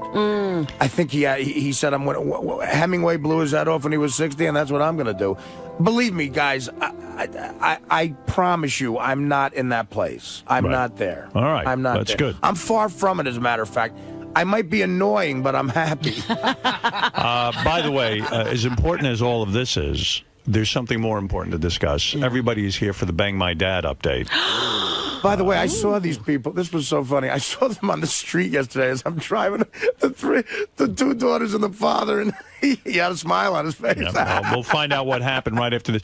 Let's take a break. Everybody calm down. Wow, that was a rough hour, man. Well, listen, you're the toast of the town. You're the I'm man just of saying, the hour. I don't even care about that shit. I mean, I appreciate the last 10 minutes here, but, I promise you, I'm doing better, and I'm working on everything really hard because I want to be alive forever now. Yes. And I got a second chance. A doctor told me I'm lucky to be healthy. I always thought I was going to die from health issues, and he said, no, if you can control your anger and stuff and not destroy yourself, you'll be around for a long time. You might actually live. And I want to live for a long time. Well, that's good news. All right. Not to everybody on the Stern Fan Network, but I do want to live for a long time. The Stern Fan Network wants everyone dead. It is weird that it's getting this much attention, though. I mean, Joe Buck, if he pretends to be upset about this, I really think it's stupid. But again, I don't want to show any anger. There was one line in that whole thing, and it happened to be the very first line, Right, that maybe Artie would take back or change it, make it a little less... I wouldn't take it back because it got a reaction. But Scott's right; it was strong. But if you take that line out, I don't think there's that much of a deal right now. Yeah, But I mean, look, I said the jizz line during the internet part. Maybe we're desensitized because where we work, but I tell you, we all fucking laughed. And everyone in the crowd was laughing. Yeah. I mean, did you hear me bomb? I didn't bomb. No. Yeah, Ross Greenberg did not return our phone call. Of course not. Ross Greenberg, I don't think is operating on a ton of brain power. This is the best of the wrap-up show. A recap and behind-the-scenes look with John High and Gary Dell'Abate. The best of the wrap-up show begins now.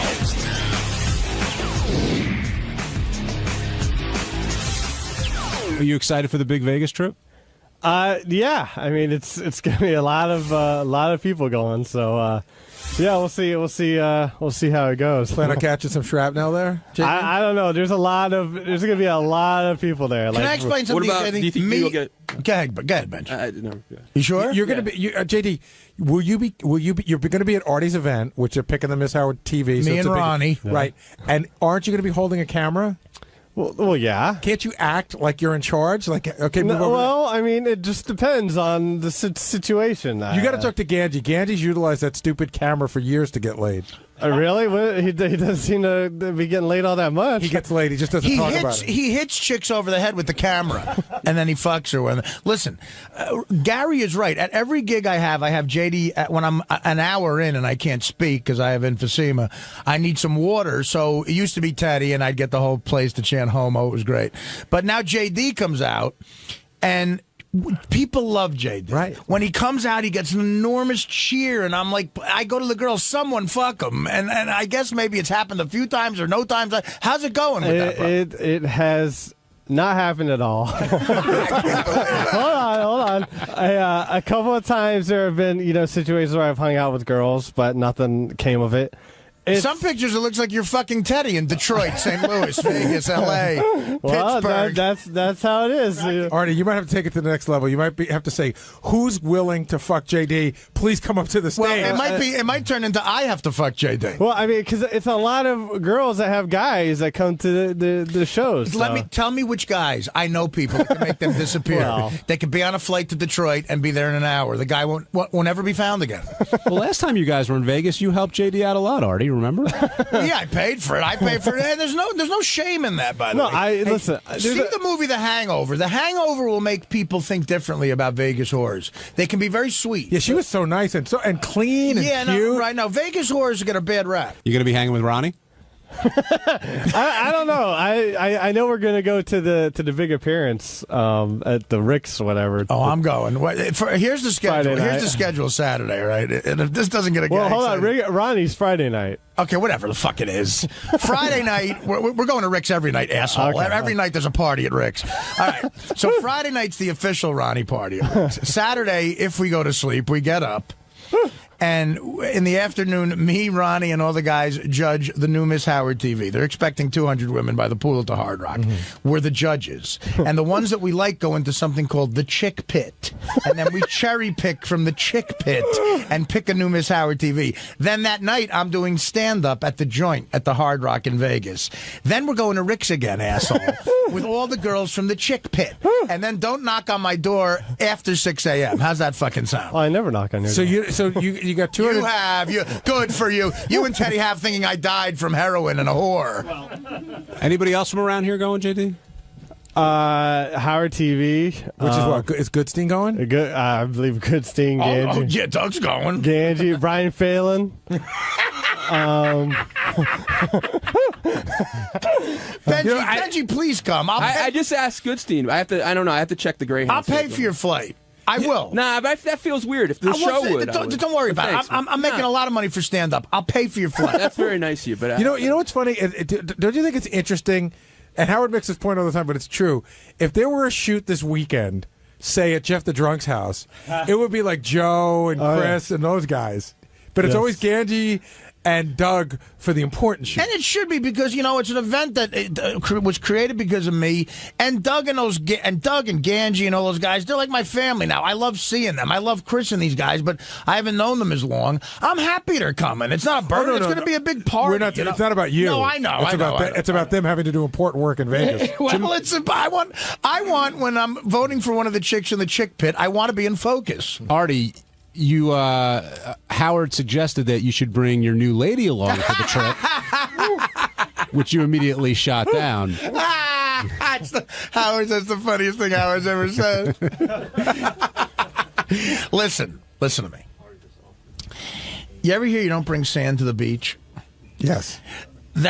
That saying means even more if you're dating the sand. If the sand is your girlfriend, you really don't bring it to the beach. No, it's a guy's weekend. I explained it to her. She's lovely, and she's a classy person. And it's a guy's weekend in Vegas. I'm sure Ronnie, you still have your girl? Yeah. No, Ronnie's girl gets it. She's cool. It's a guy's weekend. We're not going to do anything wrong. Guy stuff like fishing and... No, I'm going to gamble. I told her. These are my two vices. I can't drink or do any blow or heroin. I'm going to have a cigarette in a private room, and I'm going to play craps and poker and blackjack all night. And that's going to be my vice. You're going to come to my strip club appearance? I'm going to come to that, but I'll just have a cigarette and stay in the corner with the King James version of the Bible. I'm not going to do anything wrong, and she knows that. I'm just going to have a fun guy's weekend. Ronnie, you gonna hang with JD at all? Yeah. Well, I'm hoping to hang with Artie, but he always says he's going to hang, but I don't, Dude, he never shows up. Dude, that's because I was on heroin before. Heroin people don't show up. Listen, I came in here to ruin the show? Yeah, I came in here to ruin. I'm going to ruin the show right now because Scott the engineer wants you to. I'll pay for it. Pay for him. He's got it. I want Scott the engineer out there. I want him to have a good time in life. I will pay for. Tell him to book a ticket, get the cheapest coach flight he can find, going through Nebraska and London. And no, seriously, I want him to book a ticket and give me the receipt. He's coming. You're all fucking coming. Oh, this is John Gotti talking. Every month, not the guys who already have a ticket. I'm not repaying for you jerk-offs. McClure, Benji, Scott the engineer, every one of you fucks is coming to the Artie party in Vegas this weekend, baby. Hold on, Artie. I smell something here. John, could you go to line 11? Ralph Cirella, you're on the wrap-up show. I said guys. Listen, I'm not trying to get a Artie freebie because here comes Scott. Because he just said he said buy a coach ticket and I don't fly coach. Hey Ralph, listen. Hey Ralph, but you buy coach bags. Ralph, listen. The $300 I owe you, I'll get you a ticket to Vegas. We'll call it even. How's that sound? That's okay. I appreciate the offer. I know it's genuine, but it is. I want you out there. Ralph knows how to pick up chicks, man. I have to work Friday. You have a job? I do. Oh, you got to do something. I'm doing a special of the history of Howard Stern with John Hine. And that broad. 2:00 on Friday. All we right. could cancel it, though. You could be on a 4:00 plane. You land at 7. No, wait a minute, Ralph. The all goes down Saturday. With the time change, you could make it. Get on a 7 a.m. flight Saturday. You could be in Vegas by 11 a.m. He's done it 2:00 nice here. Offer. I tried to get in on it like weeks ago when you first announced it, and I said to Doug, "Hey, Doug, Howard has me in judging things all the time. How about you have, Howard TV has me there to do that." Ralph would be great for that. Yeah, Doug didn't see the value in it, but he figured he needed to be there. But listen, I'm serious, Ralph. If you got to work for Howard, that's one thing. But Scott, McClure, and Benji, I'm telling you right now, you got to get your own tickets. Take care of yourself. Get nonstop coach tickets back and forth, and you give me the receipts, and you will get the money. Scott, are you going to go? It's an Artie party. Are you going to go? What about a room for him? Artie just. Yeah, what about the room? Not that much of a party. He's crashing with Ronnie. Listen, hold on, guys. We'll get your rooms. We'll get everything. I'm bringing 4,000 gambling degenerates to the joint that night. The money they're going to make's insane. Everything's going to be free. Private plane. Yeah, private I'm plane. not Howard. As soon as Scott calls home and asks permission, he's going. No, fuck that. I'm going home. I'll give your wife $10,000 to give you permission. We're going. You gotta go, Everybody heard that, right? Nothing makes a party like Scott Salem. Yeah, exactly, Ralph. Right. And stay away from him when I'm gambling. The life of the party. So you going to go? I would love to. You're going. I thank you for the offer. I have to talk to my partner. I mean, you're a fag now? Wait a minute now. He's been bitching about this for weeks. I should be going too. Doug should get me on this trip. That's right. Now get out of here. Now Artie's willing to pay for it. Now he's bitching. I'll pay for it. Now get out of here before Opie and Anthony walk in. Hold on. Scott, why do you think that you should? Why were you saying that you should be on this trip before Artie offered? What's the reason? I didn't say I should be on the trip. What? What did he say, Ronnie? Doug. Ronnie, what did he say? You're here. Come on. Yeah. Come on, jerk off. Whatever. Scott wanted in from day one, but under what's the premise? Just because it's time to. You mean as a judge, or he wants to just go to Vegas. He didn't say he needed to be there because of some audio. No, if there's an audio mix, but that's being done by the house by the hardware. Yeah, that'll be good. Scott's a great engineer. I want him there. Yeah. And fuck working. You're there for free on me. Scott wanted to go there and ruin the audio. Get advice from Hitler. Okay, Doug. I'll be there. Doug, how did he'll be there. Get permission from your wife, Mussolini. Doug, you getting flights over there? Doug, how did Scott approach you? Did he casually hint, or did he say, "Hey, motherfucker"? It was as subtle as, "I heard you're going to Vegas. Can I go?" Right. I said, "Do you need anybody to work?" I didn't say it's an Artie party at the Hard Rock. Every one of you is just coming. Gary, I swear, I want you to come. Get that thing out of your cock and come. That thing's out. I got my kid's birthday party on Friday. Make the stuff come out of your cock that should. A rock? Doug, semen? Doug, did anybody? Semen, yeah, that's what I'm talking about. JD, is there a chance that you could come back on Monday having not gotten laid? Oh, there's always a chance of that, sure. And if you don't get laid, lie about it. Okay. John Hine, you're coming. The wife and kids, the wife and kids will be fine with the out. You got $20 million for that website. Give them half of it right now, and just fucking come to Vegas. I appreciate the invite, Ralphie. So, what are you going to do? You leave it? You're not going to be doing the show with me on Friday and heading out to Vegas, or what? No, I am the consummate professional. I'll be working on Friday. Yeah, but Friday, what time you done? 3 o'clock. Then we and Jason are going to go see Star Trek on IMAX. Ralph, listen. My day is booked. Listen, Ralph, you're giving me a headache. If I would fly Jason out, but I can't afford 4 seats. It's great to be able to do fat jokes about other people now. But Ralph, please, I love Ralph, and when he's around hot chicks, he knows how to talk to them. Jason can block all the ugly guys just standing in front of us. It's gonna. Artie, thanks. I'll think about it. I know it's genuine. And, all right, think about it. Just if you're going to do it, just book it and give me the receipt when you get there. Artie gets a receipt from me for $2,000. Listen, I'll pay it because I'm winning, man. Yeah. I'm Watch winning what you money say, too. Artie. I'm winning money. I feel hot. I'm doubling what I make in doing stand-up. I'm so crazy right now. I'm out of my mind. On Tuesday's wrap-up show, everybody talked about how they think I have a drinking problem and how I should limit myself to about 2 drinks a night, which I personally don't think that's going to happen. You know, I'm not a 2-drink type of guy. You know, I got a big belly. I got to feed that beast. So check it out. Richard has said before, or at least acknowledged, that he's got a problem and he's an alcoholic, but it's a problem he can handle and he has control over. Well, everybody who's got a problem thinks it's a problem they can handle. You know, when it comes to that, it's very difficult. Most people, it's very difficult for them to say, I have a drinking problem, because if they did, they would stop drinking. Richard admits he has a drinking problem, then continues to drink. I don't think Richard's ever going to stop drinking. I mean, he thinks he's a social drinker. I think he's lying when he says he sees it as a problem. I think he's placating us. I don't think he sees it as an issue. Oh, you think he doesn't think he has a problem? You think he doesn't think he has a problem? Right, he's just saying it to shut everybody up here. Yeah, because if you have a problem, wouldn't you address it? Not necessarily, but if you feel like, I got a problem, but I'm on top of it, I have some control over it. I mean, that's always been Richard's attitude ever since this came up. He loves to drink. Sometimes he goes a little over the line, and he knows it, but he feels like he can keep it in check. Richard, we're talking about you behind your back, and now you're here. We get to talk about something we've never talked about on the wrap-up show before, my drinking and my gayness. Hey, it came up on today's show, which means we talk about it on the wrap-up show. Why don't we talk about my heroin a little more, you ass licker? Write another fucking song parody about my weight and heroin, you dickwad. And Artie clearly feeling better right now and good enough to give you advice, and heartfelt advice, I thought, about addressing what he thinks is a problem in your life. Mm-hmm. You don't think it's a problem? I appreciate it. Yeah, well... Listen, I love Richard. Speak, and then I'll talk. It definitely...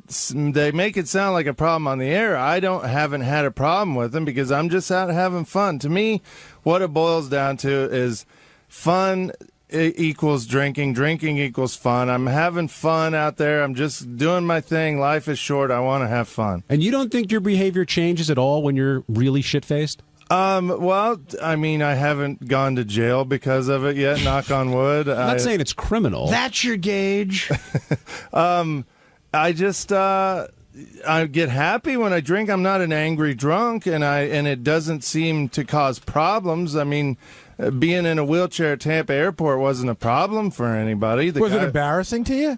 No, not really. I mean, you're looking at a guy who, streaks where he works and gets naked. Nothing embarrasses me, really. No, but in a way, it is causing trouble because now it's an issue at work. Howard isn't being joking when he's saying this. He's worried about you, and that's your boss worried about you. You're getting drunk at your boss's engagement party. People are talking about it more. Physically, your appearance is changing. You're getting red in the face. You're starting to look like Dom DeLuise if you stayed in the tanning salon too long. You're changing for the worse because of drinking. But people are noticing that. Hold on a second. Let me play devil's advocate for a second, just so we can have both sides. Richard, have you ever missed a day of work because of drinking? No. Have you ever missed a gig because of drinking? No. Have you been arrested because of drinking? No. So, aside from when you drink on the weekends, does it affect your job or life at all? Not at all. Does your girlfriend not want to be with you because you drink too much? No. so he can play that in. Yeah, I understand what Artie's saying, but now Richard will play that in. But Garrett, okay, he hasn't missed a day of work, but it is affecting his work in some way. It's a subject at work, and millions of people are hearing about it, and it could affect him getting other work. His girlfriend is a wonderful person, but who knows? I don't know this for sure. Maybe she drinks a little too much, too. I don't know, and maybe you're enabling each other. That's something. You two are a sweet couple, but maybe you got to look at that and maybe live a little healthier. I sound like a preacher because I'm an asshole. I've done every wrong thing in the world, and it did fuck up my life. And because I worked for a great man, he didn't fire me, and I'm still alive. And who knows? I may relapse. I could sound like a hypocrite. That happens, but I know that being wheeled in a wheelchair in an airport, that affects your life. People know about it. But it makes people look differently upon you, and those people, their decisions could affect your life. So what makes you look at Richard more differently? Getting wheeled in a wheelchair in Tampa or licking Sal's taint? And I'm being totally serious when I say that. One he did sober, so fine, and one he did because he was drunk. If he was drunk when he licked Sal's taint, that's why. Okay, he's just a crazy, fun guy, and he did that for the show. But he got drunk and got wheeled in a wheelchair. That's a drinking problem. That's an alcoholic. You're an alcoholic. And you got to admit that to yourself. It doesn't mean you have to stop drinking. A lot of alcoholics just say, fuck you, I'm going to keep drinking. And you're from Kansas. You're a man's man. I get it. I hate when people tell me what to do. But, dude, you're an alcoholic. And I love you, and I love you to death. You're funny. You're talented. You write music, which is something I'm envious of. But, Keith Richards did too. And he was a heroin addict. It doesn't help your life. And that's all Howard's saying. Howard's being serious when he's saying that. And I know it sounds funny coming from me, but maybe a guy who's been there is the one who can help you more. Yeah, I just love it because I've never heard Richard referred to as a man's man. No, he is. Because look, his father's a man's man. Richard grew up in Kansas. He didn't grow up like fucking Paris Hilton. You know what I mean? He knows how to work. He baled hay. He probably sucked cock for money. I don't know if that's true, but I'm just saying. That's a day's work. Sucking cock is a day's work, man. That's you come home and you got to really shower. A man's man leaves those messages for Will, and the man's man wants to see Brian Phelan naked on the show. You don't want anybody to think you're gay, but when you were drunk, it affected your life because you left the homoist message on Will's fucking answering machine. And I've given into that. I don't mind if people think I'm gay because I'm not gay, and I know it. Good, because you are. Hey, Richard, if people think it, I'm fine with it. When you left that message, everyone thinks it. When you left that message, did you know you were leaving that message? Do you have no recollection of leaving that message? I totally remember leaving that message. I was just messing around. I was. I call, drunk people call, they drunk dial and call people and have a little fun. And say, hey, dude, let's go to the game tomorrow. Let's gamble. Not, hey, I want to suck your cock and your ass is hot, Will. Well, in all fairness to Richard, even when he's not drinking, he thinks the gay stuff is funny, which was proven today when he said, I have a great idea for the show. Let's get Brian Phelan. Yeah, that came out of left field. By the way, let's get Phelan in here naked. And you're a bear. You used the word that gay guys use seriously. You said he's a bear. He is. Well, I don't even know what to say right now. I lost you on. I thought he was doing a comedy bit. I lost you on.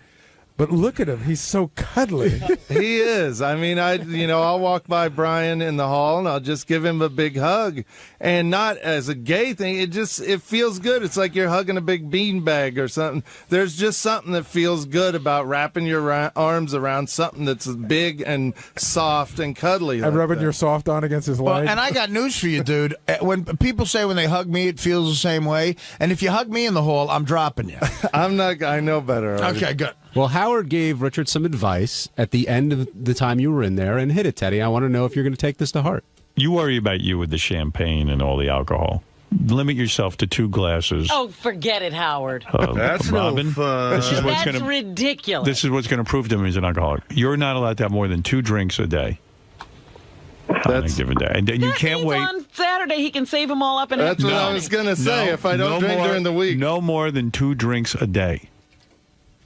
2 drinks a day? That's tough. And you can't save them up. You can't wait till Sunday and have 14. because if I don't drink during the week, I get 10 drinks on Saturday. Why is that so tough? I mean, you're a fun-loving guy. You need to drink to have a good time? It definitely helps. Like, try going to a bar and not drinking. It's just boring. I do every weekend when I do stand-up. And you know what? I commend you for it. It's hard. It takes willpower. It takes willpower. But I think he's saying you have to do that because it's all or nothing. And Richard's saying in his mind, I've got it under control. But does he? Under control? No, he doesn't. He doesn't have it under control. That's where you're fooling yourself. I know. Okay. And look, 2 drinks a day and 3 cocks. Can you do that? Hey, what's up? This is Will, and on Wednesday's wrap-up show, we talked about how everyone in the studio took off their shirt to show off their amazing bodies. A couple people called me in, but I wasn't going in there. I couldn't compete with, Jason, Benji, and Artie for best bod, so I'm out. There was a moment when everyone's shirt was off in the studio. How did that happen, and what was going on there? Almost everyone's shirt. What happened was if you were in the studio, you got caught up in that. Well, first of all, that caller called. What's the guy's name, Will? Johnny Boy. John Boy. Is John Boy gay? Or was he just being goofy? Which was all weird. He wasn't even being goofy, though. I didn't understand what he his was almost angle acting was. gay today, but I mean, he got something going.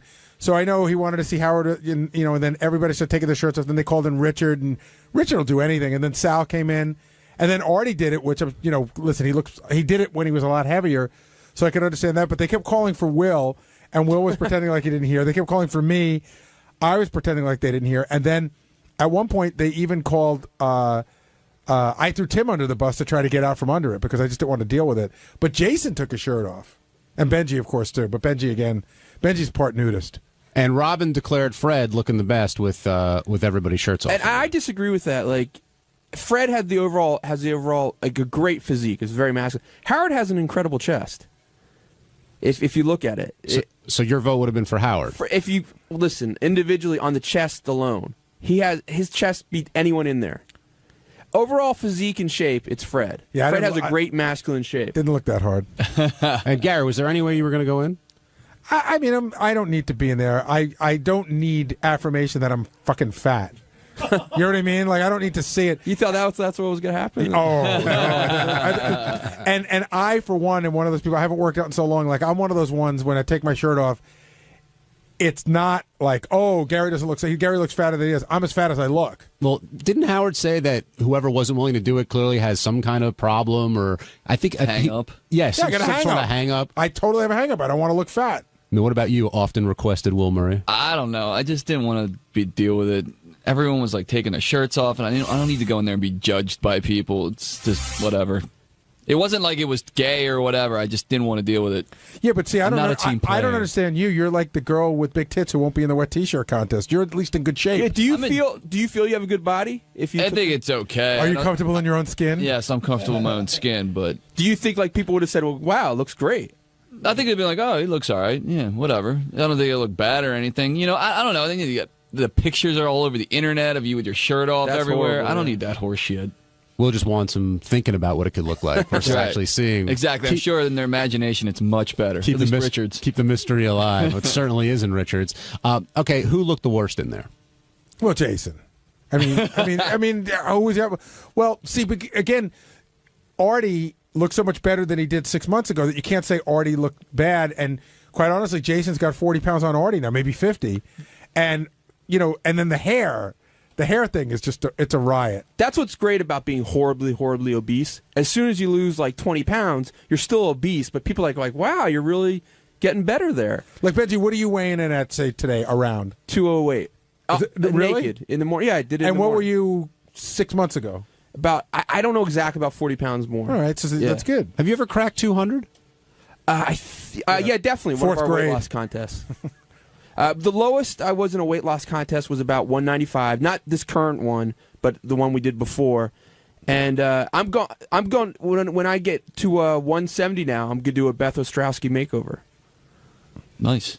Congratulations. We only have a year and a half left. If she's into it, if she's up. Will, you agree? You think Jason was the I mean, there one was a not to couple look at? big boys in there with their issues. Like Benji kind of had some like side titty going on. You know, you guys always say that. I'm trying to Artie make has my lats. like just horrific stretch marks the entire Right. way around his stomach, and you know, Jason's just an overall mess. What's with the rash on Richard that everyone was talking about? Like He had like he had like chicker bites on his titties. I mean, he doesn't shower for weeks. Is it really? Is that much of a really true? surprise? I mean, is that really, really true?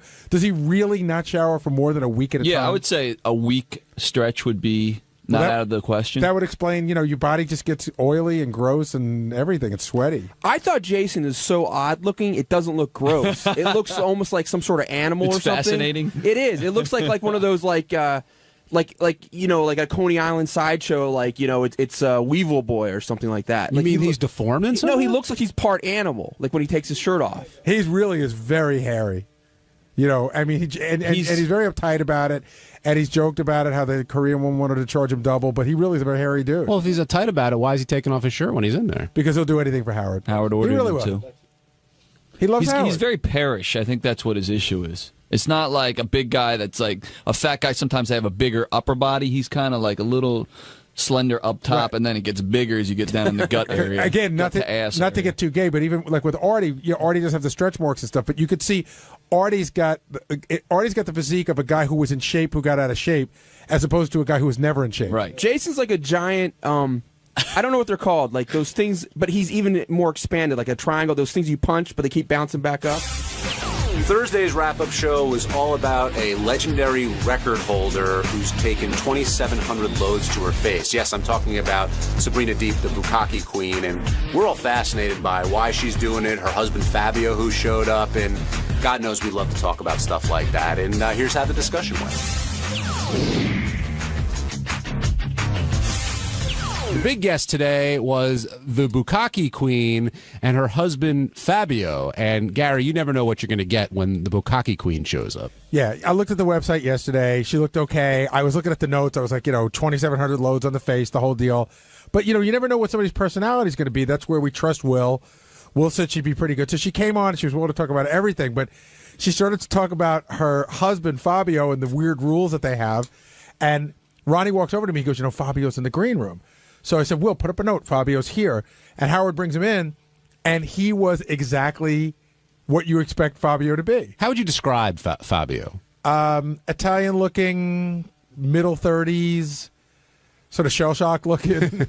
And he was wearing a weird thing. He had a T-shirt tied around the front of his pants that looked like he was wearing a skirt, but it was just a T-shirt. But mild-mannered, quiet, that sort of thing. Not who I expected to be the husband of a porn star. Right. Did you have any indication that he enjoyed pissing on his wife? Well, I mean, the indication was that he's married to her. You figure. I'm only guessing, but if she does that in her porn life, I think that some of that spills over to real life. Even though porn stars say it doesn't, I think it starts to get blurry.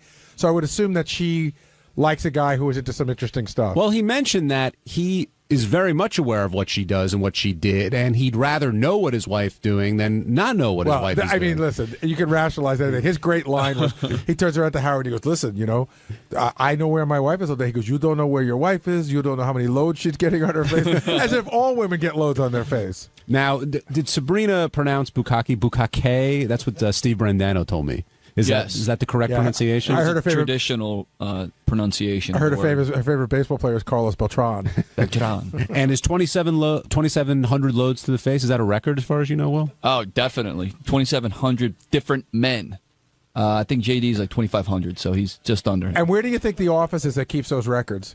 Yeah, right. There was an actual guy. Remember, we had it was like sexualworldrecords.com, I think, is a website, and he would come bring all these girls in that were trying to break these most heinous records.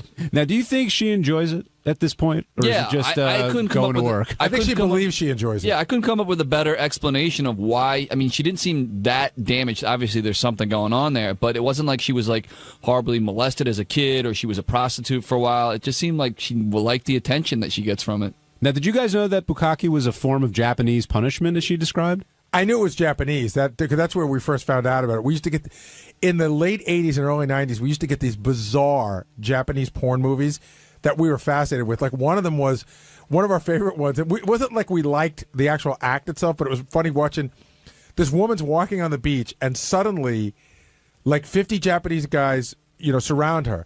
and then all of a sudden, like 10 Japanese guys are carrying a giant toilet, almost like a throne.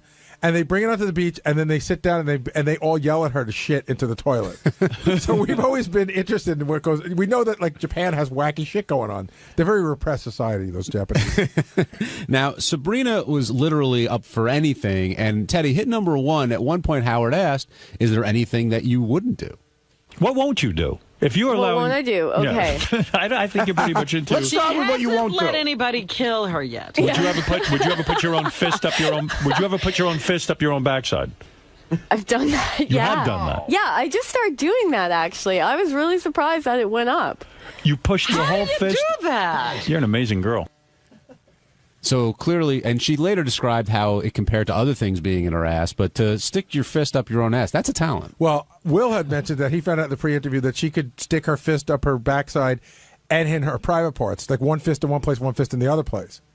I actually wanted to see that. Call me kooky. It didn't turn me on, but that's almost like going to the circus. Like, they tell you the man with two heads, and you go, that's not possible. They pull the curtain. Like, I wanted to see it that way. What did you think of Sabrina, I guess, in Fabio's rules, where they drew the line? No kissing?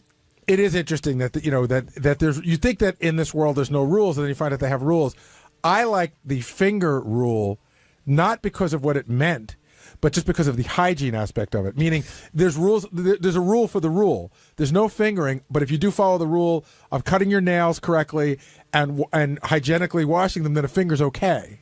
Now, you guys book a ton of guests for this show. Did you think they had any chance of getting on Ellen or Regis on this trip in this time? They barely had a chance of getting on here. Oh, you got to love how naive they were about that. Well, see, that's what I loved about her as a guest. She totally knew that she'd never get on those shows, but she found it sweet that Fabio wanted her to get on those shows, was going to make those calls. Did they say that they actually made a call? Did Fabio make the call? Email. Yeah. They sent emails, right? Yep. They probably thought, like, Regis people probably thought it was like one of those disgusting spams. They're probably having their computer scrubbed right now. Will, did you know about the UFO sighting? Yes, she went into great detail about how she saw this UFO and it actually chased her down the country road for a while, and she had a whole thing. I mean, she seemed to know how bizarre it sounded, but she definitely believed it. That was another great moment. Howard goes, well, where'd you see this UFO? And she goes, well, it was a rural road in Canada. And I'm going, of course it was. Now let's talk about that Sibian ride. What were you wearing two masks for that? Well, as I'm running in the door, Will goes, put your mask on. She's a squirter. So just trying to warn him. Which I thought was really nice of you, Will. Of course. So I went for the mask that gave me the best coverage. And then she said, she even sort of referenced it. It was a lot of talking going on at once, and the microphones weren't all where they were supposed to be. But she did say, do you have the mask on because I am a squirter? And I don't know if that got on mic or not. So luckily she didn't do that. But yeah, I'm always aware of that now. Fool me once. And what'd you think of the ride? I thought the ride was one of the most amusing rides I've ever seen. I mean, I don't know how real it was. Again, not to get so graphic, but sometimes these women sit on the Sibian and sometimes they ride the Sibian. She was riding the Sibian. She was like really like rubbing up against it, moving back and forth. But from an audible point of view, it was one of the funniest things I've ever heard in my fucking life. And at the end, why did Fabio tell Howard to back off? What happened during that? I didn't see. We were trying to figure it out. I mean, his mood definitely changed after the Sibian ride. He got more defensive and was like, all right, stay away from my girl type attitude. Yeah, I almost felt like it was my fault, like she busted a nut while I was turning the knob, but I didn't have anything to do with it. I mean, to be quite honest with you, I turned it up full tilt about 20 seconds in, just sort of put it down. You just floored it? I floored it, exactly. I was doing donuts in the parking lot. And it didn't break any of the rules. I mean, they were clear about the rules early on. So, yeah. But I wonder if he's ever seen, like, say she really did, like, I don't know, what do you call it, bust a nut, blow it, whatever. Say she came. I wonder if he's ever been that close and seen it, even though it's not under the guy. It must be weird to see it when he's not in charge of it in front of a room full of guys. I guess so. He was upset. Chris in New York, you're on the wrap-up show. Hey, what's going on, guys? How are you? Good, Chris. How you doing? You know what you were just talking about? It's funny because that's what I was thinking. He put up his hand at Howard because maybe he's feeling a little jealous of the Sibian. I mean, maybe that was authentic, that she was really getting off on it. I mean, I think it was definitely one of the better sounding Sibian rides that you guys have had on the show. You should have seen it. Looked like an exorcism. It was pretty wild. The one thing I'll have to say, like Will and I have a lot of indicators, which I didn't see on her, which is the shaky arms and the quivering lip and stuff like that. But when she stood up, she was wobbly. And she was teary-eyed, too. Like, she had been crying, I think, a little bit. The Sivian fucked her so hard she cried? Yeah.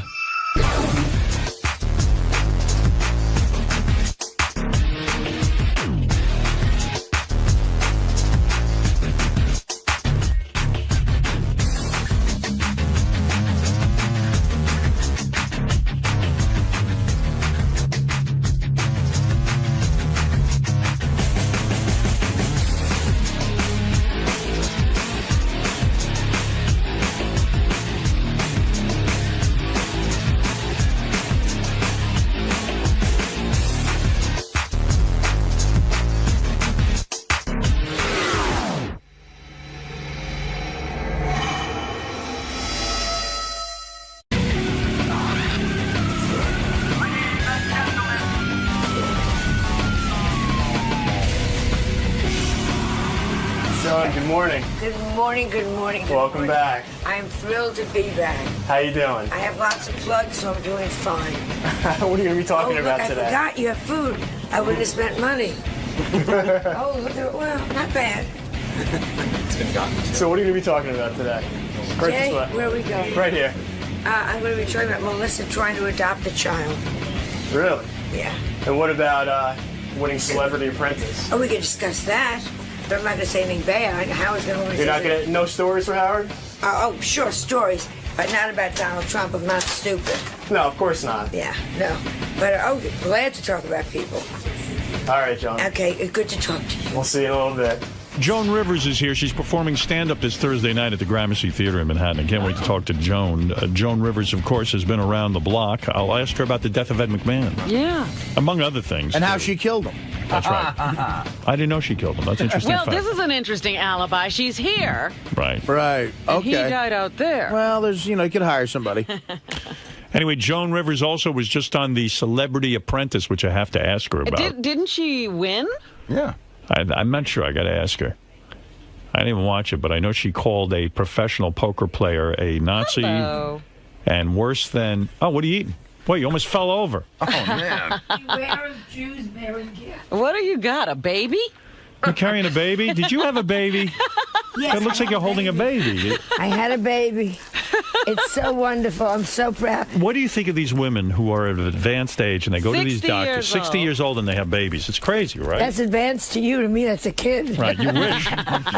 What are you holding there? Because it's making a lot of noise. I know. Joe. I'll get rid of it. I hate when people, you're going to Howard Stern. Give me gifts. Who said that?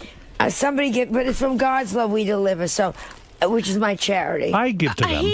He can afford food, Joan. Yeah. I know, Don't but- bring me food. In fact, I contribute to God's love we deliver. That's why, I think it's an apron or something. Can I tell you something? I always go crazy if they send out a letter to me or send a gift. Give it to the people who need it. Thank you. I used to be head of cystic fibrosis, and they would send me 69 roses, and I'd say, you know what that costs? You're right. Send it, keep it for the Can I tell you what I thought that was going to be when you were carrying it? I Yeah. thought it was Ed McMahon's head. is he dead? He died, Ed McMahon. He died this Yes. morning. Did he leave me anything? I don't think he left I himself don't think anything. they cracked open the will just yet. He left you the Tonight Show. How They do need you back. How do you feel? God bless you, my darling. How do you feel about the death of Ed McMahon? I want you to think Truly? about this. Yeah, truly. Truly, he was the only one when Johnny Carson was a shit Right. and wasn't talking to me and putting out all these lies that he came over to me once in the Beverly Hills Hotel and said hello. He was a lovely man. I was reminding people of your Lovely history man. with the Tonight Show because a lot of people don't understand who you really are. Yeah, well. You were the greatest. You filled in. Let's remind people why you are the greatest. You used to go on the. No, listen to me. What do you mean? Why are you waving me You know off? this is all cares? written and you planned for him to say this. You love when I say this. No, this is. I'm trying to refresh your own memory. I know you're a little oivaboodle. Well, this age. Listen to me. Listen to me. You're Goya Shakub. You understand oivaboodle? Yes. Right. Okay. So listen to me. Now you're sharp as a tack, but listen to me. The reason I'm bringing up this old history. You were a guest on the Tonight Show. You were so good. Johnny put you on as a guest host. Right. When you started to guest host, your ratings were higher than Johnny's. Right. And so they said to you, you're now the permanent guest host. You would have replaced Johnny Carson, but you moved to Fox. Because they had a letter out saying, here are the 10 people that can replace Johnny. And it was all men. I wasn't on it. And a friend of mine slipped it to me from NBC. So I left to go to Fox. So you're saying after all that went down and Johnny badmouthed you and everyone was mean to you, you are saying that Ed McMahon was man enough to come up to you somewhere and say, you know what, Joan, I don't feel this way about you. Yeah, but please don't tell Johnny. And that truly, to do that in public, Johnny was very vindictive. He was not this warm, fuzzy guy. He was a mean, tough killer. That's why he got what he got. Was Ed McMahon good? Was he a talented man? I think in what he did, he was brilliant. Right. In other words, he set the form for that, which is, look at these sycophants you have here. You know what I mean? These guys, they know how to kiss your Don't ass. talk to Howard that way. But you, in other words, How what you're dare saying you. is like Stuttering John, who used to work here, has now become the announcer on The Tonight Show. He had aspirations to be the Ed McMahon. You're saying it might not be as easy as it looks. Oh, it's not. You know, you got to know when to laugh, when to shut up, when to move over, when not to talk.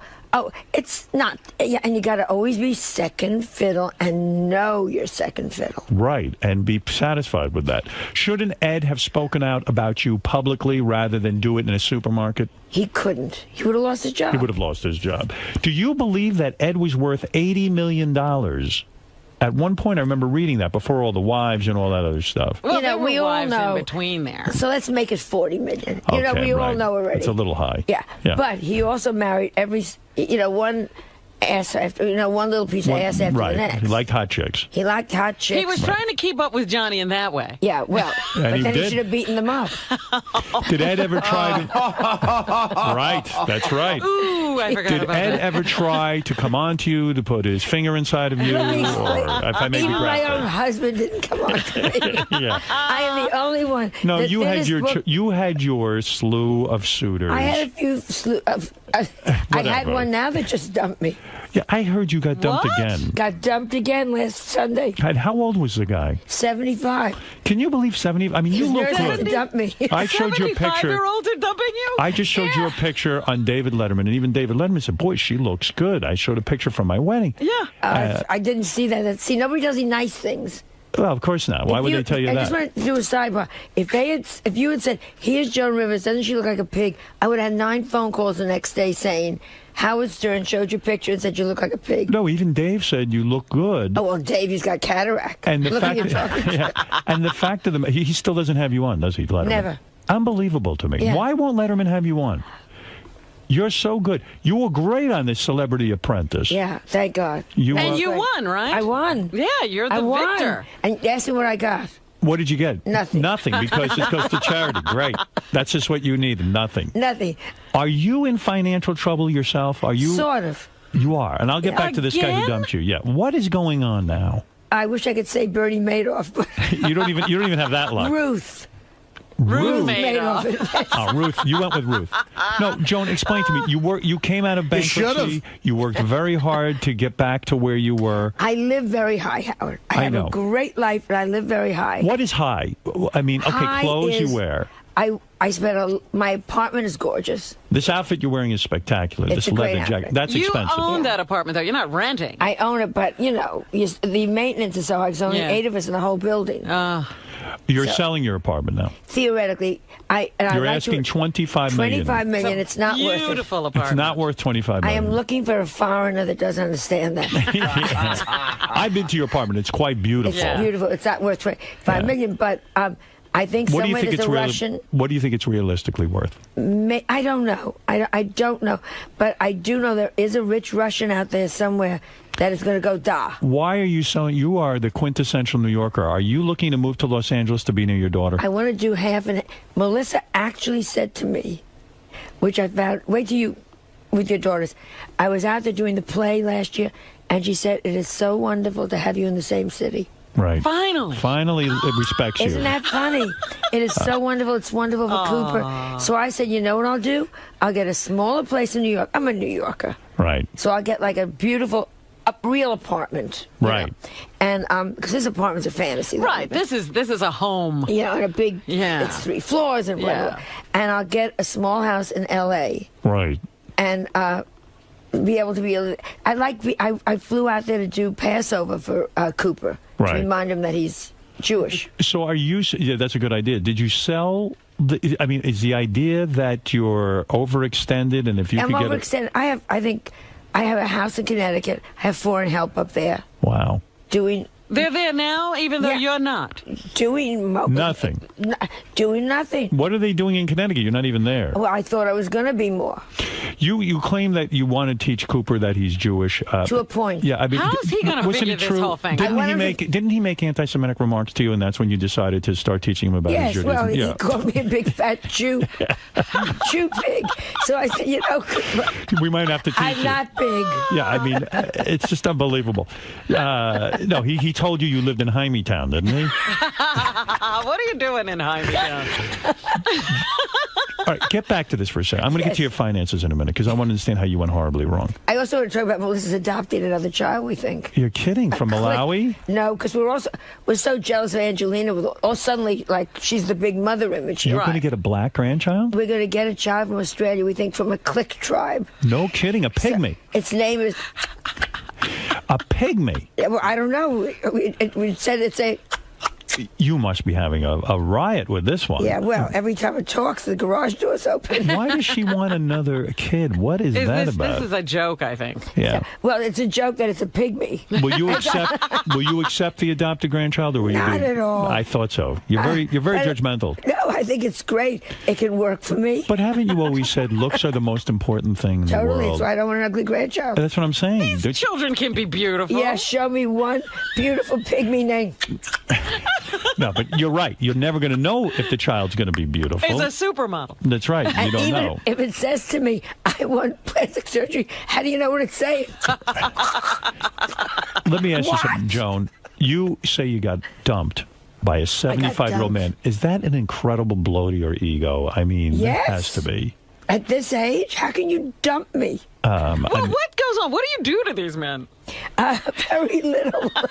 How did he dump you, and how I did he think tell when you? I was faking orgasm, I did it in the bad ear. Where did you meet He this guy? couldn't hear it. Where did you meet this guy? I was introduced to a friend, and we Right. had 2 amazing dinners. Right. Amazing. What makes an amazing dinner? I mean, Just you click, and even at this age, it's all just chemistry. Right, and chemistry and and talking. would you kiss at your advanced age and stuff? Well, if the nurses could stand this up.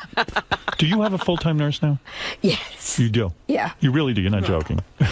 You're not kidding? She gave you one managers. Just get her a nurse. Yeah, that's right. Where does A your nurse stay? full-time nurse. Is your nurse always in the She apartment? sleeps at the foot of my bed. No, come on. I heard you have a full-time No, nurse. do you really think that? I'm going to tell you. I'm not making that up. Why would I have a nurse? Yeah, I heard you have a nurse. Listen, Who tells you these I'm going to things? tell you in a minute. A nurse. You have a nurse. Howard. I'm telling you. Every 8 hours, this woman has to inject Joan with Botox. Joan has a live-in caretaker. No, that's called a housekeeper. Oh, is that what we're Obviously, calling it? this- Oh. Obviously, that's some serf that wrote that doesn't understand you have a housekeeper All right. So named Debbie. So your caretaker is a housekeeper. Yes. All right. So let me understand something. This guy, 75 years old, lucky enough to be going out with a superstar, Joan Rivers. And I was very charming. Right, I bet. And you were on good behavior. You didn't insult Great him. stories. You weren't sarcastic. No. No. And Sorry about his dead wife. so you go out 2 times with the guy. You go to dinner with him. Yeah, really good times. No sex, I would assume. At Not that point. yet. All right, not yet. Have you gotten your top off at least? Well, yes, but only in the restaurant. How do you hold out at this age? You ought to do it on the Yeah, table. Joan, I mean, on how the much first time do you date. have? Put out. Did you not have sex? I mean, there was no kiss. No. There was no So kissing? my friends Oh. all said, I was in town for one extra day. I was going to go to England. So my friends all said, call them and say your plane is delayed, which it was. Right. So I thought, and they say to me, like you said, you haven't got time to be cute. Yeah. You better hurry. Your Get to it. You're already coughing and sneezing. Yeah, right. I mean, love You is in the air. better- Seize it. Seize the moment. Seize the moment. Right. So I called him up, and he was so cold on the phone. Jewish guy? No. No. Well, you could never have gotten married. No, anyway. we couldn't have gotten married. What? And did you say to him, why are you so cold? No, I was so taken back that I got off the phone very quickly. And then you want to say, how dare you? All I was calling it was say, Mike Painsley, do you want to have a cup of coffee? And he was like, no. No, why are you calling? I said, well, I'll see you when you come back to New York. Well, I don't know when I'm coming back to New York. I said, then you start to. I didn't say, when are you coming back to New York? I said, wow. I'll see you when you come back. Well, I don't know when I'm coming. Oh, shut up. He turned into a giant asshole. Very You think sad. another chick was with him? Do you think that's what was going on? Somebody said another chick. Yeah. Another hot chick? An old hen. Another old hen? You think some old bag was with him? Some old bag was clucking around. What do you think you did wrong? Do you ever self-analyze? Do you ever get critical of yourself and say, I think I do everything wrong. I mean, you look glamorous as ever. Yeah, but then you open your mouth. I always go for the joke. I know. You don't know how to Can be you demure. ever just be... Can't be a lady. What is your problem? I don't know. Why can't you just lay off the fucking material for a few minutes? Because and sit there like a lady. I see life funny. I know. I went to see Peter Pan with Prince Charles last week. Wow. And when they said, and he's so elegant and darling, and he's there because they're giving money to his foundation, and he's in the royal box, and I'm there with him. Right, it's a big deal. Okay. So when they say, do you believe in fairies? So I leaned over and said, you want it alphabetically? And he can't laugh. He goes, and let me role play a date. Pretend I'm one of these old geezers. Hello. Yeah. Is that the voice you put on? Let me hear your voice. Let me hear your sexy voice. Hello. Can I help you sprinkle your wife? I don't know. So tell me. Are you lonely? Are you only when I'm having an MRI? See, that's the trouble. But I like that. I like a woman with a sense of humor.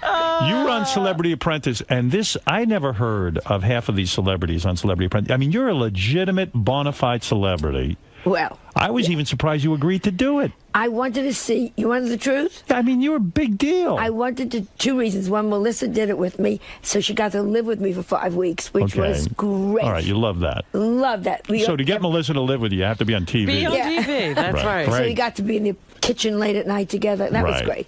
And the other thing, truly, I love challenges. You do? And they give you a challenge, and they say to you, when was the last time someone said to you, okay, Howard, go out, write the copy, take the pictures, get this done by tomorrow. We want a whole new slogan for Sounds exhausting. Chicken of the Sea. Right. And then you do it. And you like that. Loved it. That stimulates your mind. Yeah, loved doing it. Do you think your daughter likes you? I mean, the fact is, I don't know. I really don't know about this. She moved out to California. Well, she had to because the ex-husband's in California, and they split the children 50-50. Okay, all right. That's a good reason. No choice. All right, so you get on there, you like a challenge on Celebrity Apprentice, you get on, and you mixed it up with this professional poker player. And you even, Annie Juice. Who is she to make fun of you? I mean, I never even heard of her. I never heard of her. It became good versus evil. It was just don't go there. It's not even funny. You said, I believe a professional poker player is like a dirtbag. I believe a professional poker player is... I understand what they do on the table, and that's great. But when you stand up from the table, you do not be duplicitous and sneaky. You know, everything that people do to play poker, to be a good poker player, is a bad thing in real life. What did she do to you? I didn't see the show. I mean, she just rubbed you the wrong way? No, it was always very two-faced, a lot of lies backstage, allegedly, a lot of... come to the boardroom all sweet. Meanwhile, has just done bad things. But you two were playing a game. She was using her game playing skills. To a point. To a point.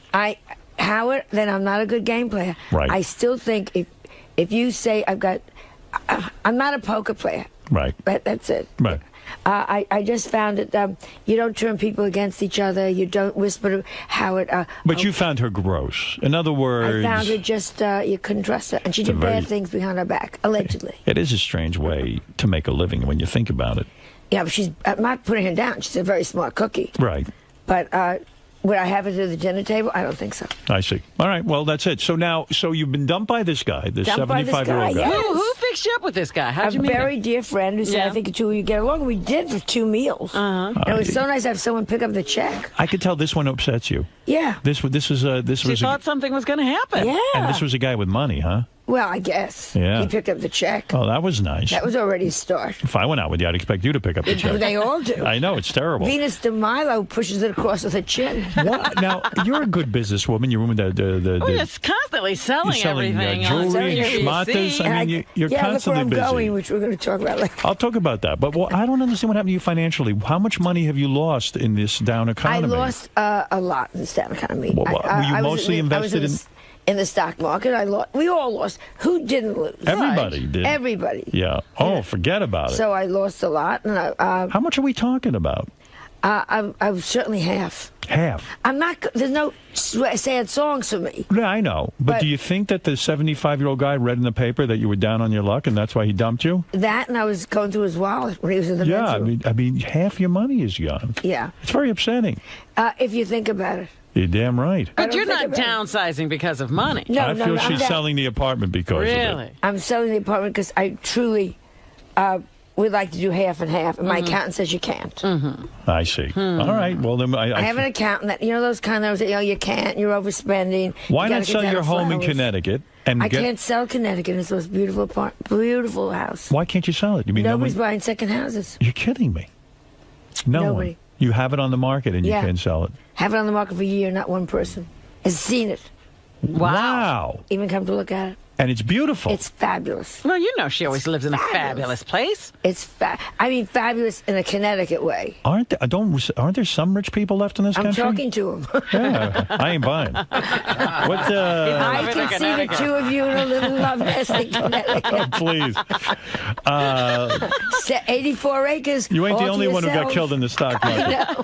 So Comedy Central is going to roast you. They're roasting Are me. you going to be able to take that? I mean, it's going to be vicious. Oh, come on. She's very sensitive. But she can give it back. Yeah. I mean, come on. But it's going to be Who's roasting you?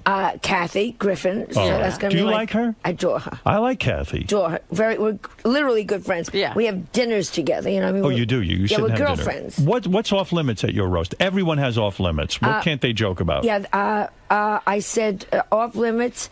Really nothing. What are they going to do? Plastic surgery jokes. We've heard them. All right. Husband suicide. We've heard it. So they can make fun of Edgar's death? Of course. Well, I do. They can make fun of your plastic surgery. Can they make fun of Melissa? Not where she can't answer them back. Is she going to be there? No. She is not. Oh, then we can't make fun of Melissa. Then we can't, if she's not going to be there to answer her back, how the hell are we going to make fun of her? Do you want to come on? No. Robin? Do you want to come on? Hell no. Artie will do it. Oh, Artie will do anything. Artie loves to roast. Artie's at my doorstep every night, and I've been saying I want Artie. Yeah, Artie's asleep. Leave him alone. I'll leave him alone. Yeah, right. God bless him, he's inside. That's right. He's working things out over there. So, anyway, so you will be able to handle it. Now, first of all, you can see Joan performing stand-up this Thursday night at the Gramercy Theater in Manhattan. I did mention that earlier. Yes. Also, for tickets, go to spincyclenyc.com and see Joan host How'd You Get So Rich, premiering August 6th at 9 p.m. on TV That's Land. right. You got a new show coming Now, what is that going to be? You're going to interview rich people about how they got rich. It's we've done it already. 6 are in the can, and what I wanted to, I'm so tired of people, I can't get, I'm so sick of this whole group that says they can't do it. So we went out, we found people that got rich in crazy ways that could happen to you. Right.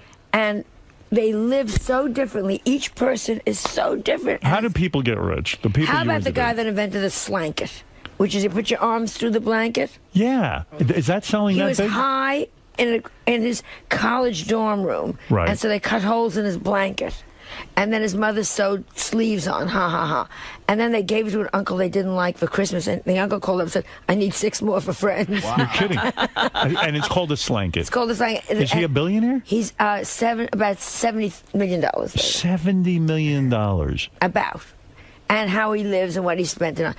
What he spend it on? Different things. Some of them buy islands, some of them buy Maseratis. Maserati Shows you how I'm into cars. Yeah. But it's interesting. I love to hear these success stories. One great guy down in New Orleans that still lives in the house, owns like a job, owns New Orleans. You know what I'm saying? But he still lives in the same house that and doesn't have a maid that he grew up in. So everybody's Why is that? Is that a sickness? I think he's just darling. I loved him, Blaine. Loved him. And he owns half of New Orleans, and Yeah. he won't spend a dime on It's not himself. that he won't spend a dime. He's comfortable in his home, and he goes to his neighborhood bar. Then what's the point of having all that money? Give it away. Well, what do you think I was nice to him for? Right. Give it to you. Oh, Blaine, I You could said. use it. So, all right. You got the show. How'd you get so rich? I feel you're on a roll, kind of, career-wise. Yeah, I guess. Comedy Central will roast you. Yes. And you don't On get paid for August that, though, 9th. do you? You get something, I guess. You get a little They always something. say give it to charity. Yeah. Right. And, a lot of people don't know this about Joan, and I've never told this before. Do you know that her father tried to have her committed to Bellevue? Yeah.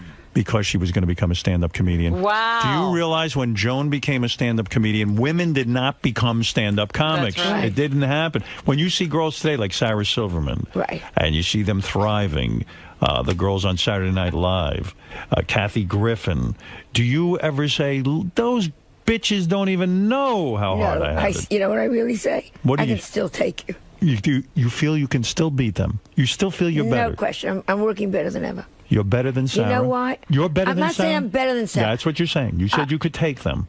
Yeah. In other words, when it came to a comedy fight, you would win. I think I would win. A showdown. And I adore Sarah. I don't mean this against Sarah. I think she's genius. But I'll stand backstage someplace, and the girls will come over and say, "Oh, you're the icon," and you open the door, and you want to go fuck yourself. Right. I can still do it blindfolded. In other words, you That's why I can. did Celebrity Apprentice. Don't talk to me in the past. In other words, you're still as relevant as they are. Don't Oh. talk about I'm an icon. I'm doing it in the Sweetheart, trenches. I'm in the gutter with you right now. Are you still writing new material? Constantly. Constantly. Well, what I just wrote 2 days ago. 2 days ago you wrote that. Look, the road for you was never easy. When you were going to quit stand-up comedy, Lenny Bruce himself wrote you a note and told you to stay in stand-up comedy. Yeah. Look how you know these things. Of course You're a I good know it. researcher. He said, "You're right, they're wrong." Sent me a note. What was he like, that Lenny Bruce? So sexy. Did you have sex with him? I would have. Yeah? I'm going to say from now on I did. So sexy, sexier than me, even. Hardly. Well, Howard. Well, when not now. You're in the Hall of Fame. But Lenny Bruce was a and sexy man. so sexy. And Was it his mind, or you just saying his physical no, being? physically he was terrific. A good-looking guy. Great-looking guy. And smart and funny. I mean, he was the whole package. Yeah. Unfortunately, he was so drugged. He was so sick. He would sit backstage, slumped over. Really, because of the heroin. Yeah. And then he would get up and perform. And you'd go, "Oh, yeah. Yeah, that's what I'm thinking. Yes, that's what He was right on. Right on, right on. When he died, were you... I was devastated because I also used to go and see him at the end when he was so enmeshed in all the lawsuits and the legal stuff, and he wasn't even funny at that Yeah. point. But you just went because it was Lenny Because Bruce. something could have happened. Why? Yeah. Why didn't it's you? like Sinatra at the end. And you said he came on to you, didn't he? Yeah, Why didn't you do him? I was stupid. That was so good. What- I had Edgar, you're busy doing. I had my fantasy was Lenny Bruce would say, "Marry me." We'd have to wake up the rabbi. It would have been some scene, wouldn't it, That been? would have been enlargement. You've seen it all, my dear. I've seen it all. I love Especially it. with the right eye. Yes. Left eye's a little Not so cloud. good. Cataract. You have to mention Vegas. They begged me. All right, let me mention. Oh, let you're me, going to All right, Vegas? I'm going to plug. First time in 12 years. Wow. What do you mean? You don't do Vegas? No, nobody books me. You're kidding me. No. I can't believe what I'm hearing. I go to England. I'm a superstar. It's very interesting. All those altar cockers in Vegas who play the slot machines don't want to see you? But the older cockers are shocked with what I'm talking about. I see. So, in other words, I need the younger You need the young crowd. You need the young cockers. Gay pride shows at the Gramercy Theater. We did that. That happened Thursday, June 25th. Yeah. You got How'd You Get So Rich? That premieres Thursday, August 6th at 9 p.m. on TV Land. Yeah. Comedy Central roast Sunday, August 9th at 10 p.m. on Comedy Central. Then you have the Venetian Hotel in Las Vegas. That's what we're exciting. talking about. That's a big Now deal. we're talking. So how'd you convince them to book you if no one was booking you? Short money. The last week in August and Labor Day weekend, August 27th through the 29th and September 3rd through the 5th. How many people you travel with when you go to Vegas? I travel with probably my assistant Right. and then a hairdresser. That's it? Yeah. Who does the makeup? I do. You do it yourself? Yeah. How do you know how to do that? Because I have a wonderful woman named Adele. She puts it on in New York. And I just don't wash my face for You 2 don't- to 3 weeks. She touches it up every I day. touch it up. You don't shower. I shower, but the face stays out. I know women like that on Long Island. They don't go to they go to the beauty parlor like on Monday. They get the blowout so the kinky hair will be straight. And then for the rest of the week, they take baths. They won't even take a shower. They can't wash their hair for at least 4 or 5 days, so the blowout will last. And you swim. You could go overboard in the Titanic. You're not getting that head wet. What day is your hair on right now? When's the last time you had it? This hair. Today is what? Today is Tuesday? Today is Tuesday. Oh, it's not that bad. Last Friday. That's great. Yes, Ralph, quickly for Joan Rivers. She doesn't have time for you, but go ahead. I'll make some time. Yes. Hey, Joan was so great on This Apprentice. Thank you. And the energy you had, it's like 12 o'clock at night, and she's still running around like crazy. It was fantastic, and the meltdowns were fantastic. How does a woman your age still have that kind of energy? It was amazing, Howard. Running That's around. why she slept through your wedding. Ah, yes. I didn't sleep through I his know. wedding. I have to go. I did not. I had the best time at his wedding. I slept wasn't through the it. one who left. Barbara Walters left. I didn't notice. She did the drive-by. She I had a great time. She took a few pictures, and then she Splitsville. I loved your wedding, and I hope things are going well. Do you? Things are going well. My marriage is very, very happy. So Thank God. They said it wouldn't last. Joan, yes, can I ask darling. a question, though? Do you think that you give too much to Melissa? On that show, she appeared to be very, very coddled, and if you didn't do what she said... Oh, no. Did you also notice Do you feel Joan is trying too hard to get along with Melissa? Yeah, and Melissa is trying to get along with her. You can see, it appears that Melissa has had plastic surgery, and she's a young girl. She doesn't need it. She hasn't had plastic surgery, has she? Trying to make Mommy happy. Go ahead. Oh, do you think? Oh, do you think the relationship is too pressured? I think she's very careful of me. I think she really worries about me and really protects me. It's a very... Remember, we're it. The family The two consists of you. of the two of us. That's it. That's all. That's it. That's it. Well, you have a grandson. Yes, but you know, exactly. Yeah, but he doesn't even know he's Jewish. We watch can't each chip in other's right backs. now. That's right. And probably maybe I'm too careful of her and she's probably too careful of me. Well, you forced Melissa to have a nose job when she was 18, and she's still angry about it. She's furious about it. Why is she angry? You've only made her better. What's wrong with her? Do I know if I had been a stranger and done it, she would have said, "This wonderful woman." You know, we all You know what it must have been? She probably feels in some way that she wasn't good enough for you. You were rejecting her. That you were rejecting her. Oh. And is that what she says? Mom, wasn't I good enough with my old nose? No. She wasn't. You were But honest at about this it. point, I wasn't. My father had a schnoz that went from here to the corner. He lived in South Africa. The nose was in England going to school. Right. At this point, though, doesn't Melissa have to have plastic surgery so she looks like a member of the family? What would you Right do? now, she looks the way I look if I hadn't. Now, what would you do if you had a Sophie's choice? Yeah, you're in a boat. Yeah. You only have to save one, Melissa or your grandson Cooper. What would you do? What would you do? You have to save one of them. I will say this if you answer me with your 2 daughters. Go ahead. I have 3 daughters. 3? Oh, that's even... Right. Well, get rid of one altogether. And then you have 2 left in the Who do you get rid of altogether? God, I don't know. It's a tough one. She would make me take Cooper. She would make. But what would you do? She would make me. But who would you take? Melissa. You would take Melissa. Isn't that terrible? Terrible. I But you don't could know. actually I take- don't make a know. I don't know. Well, she hasn't been with the grandchild that long. You don't know Cooper that well. Let's be honest. He's never given me anything. No.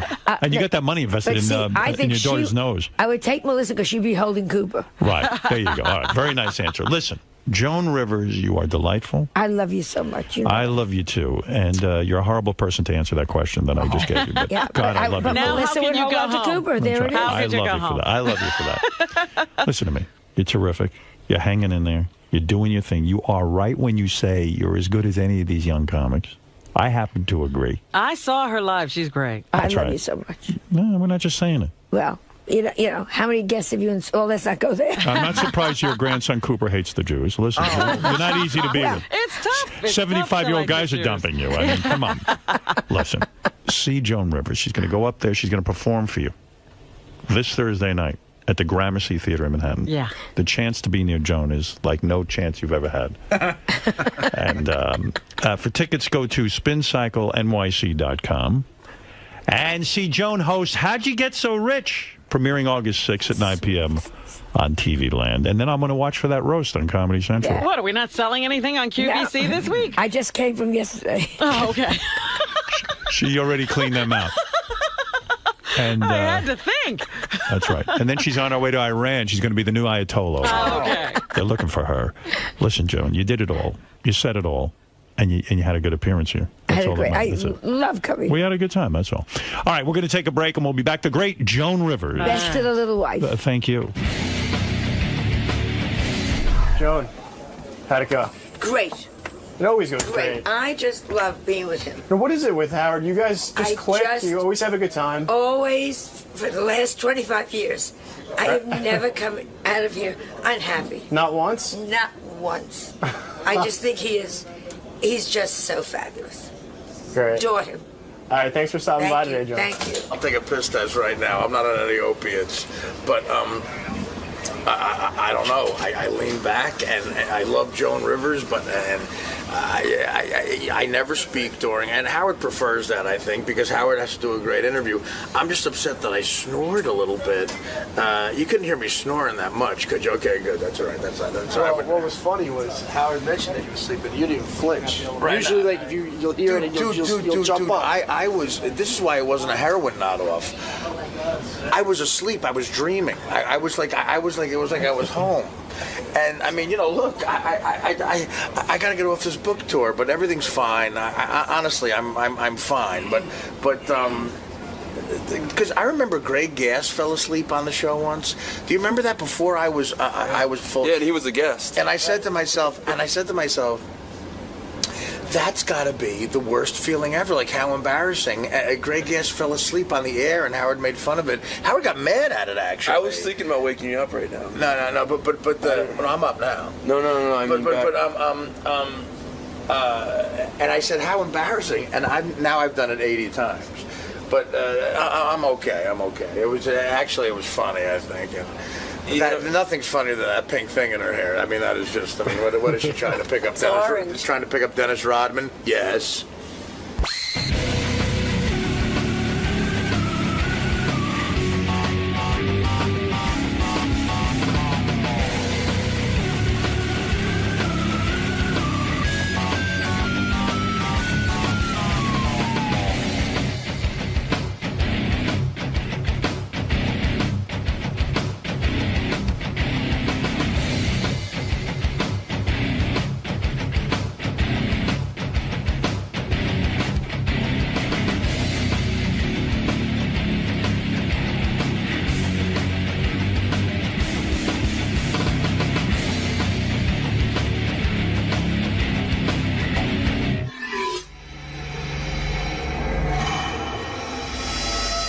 My chest. I've got a lot to say, and I'll get right to it. The first big story of the morning that I must comment on is, okay, they want me to take a couple of phone calls. My producers are, yes, I've turned the show over to my... directing.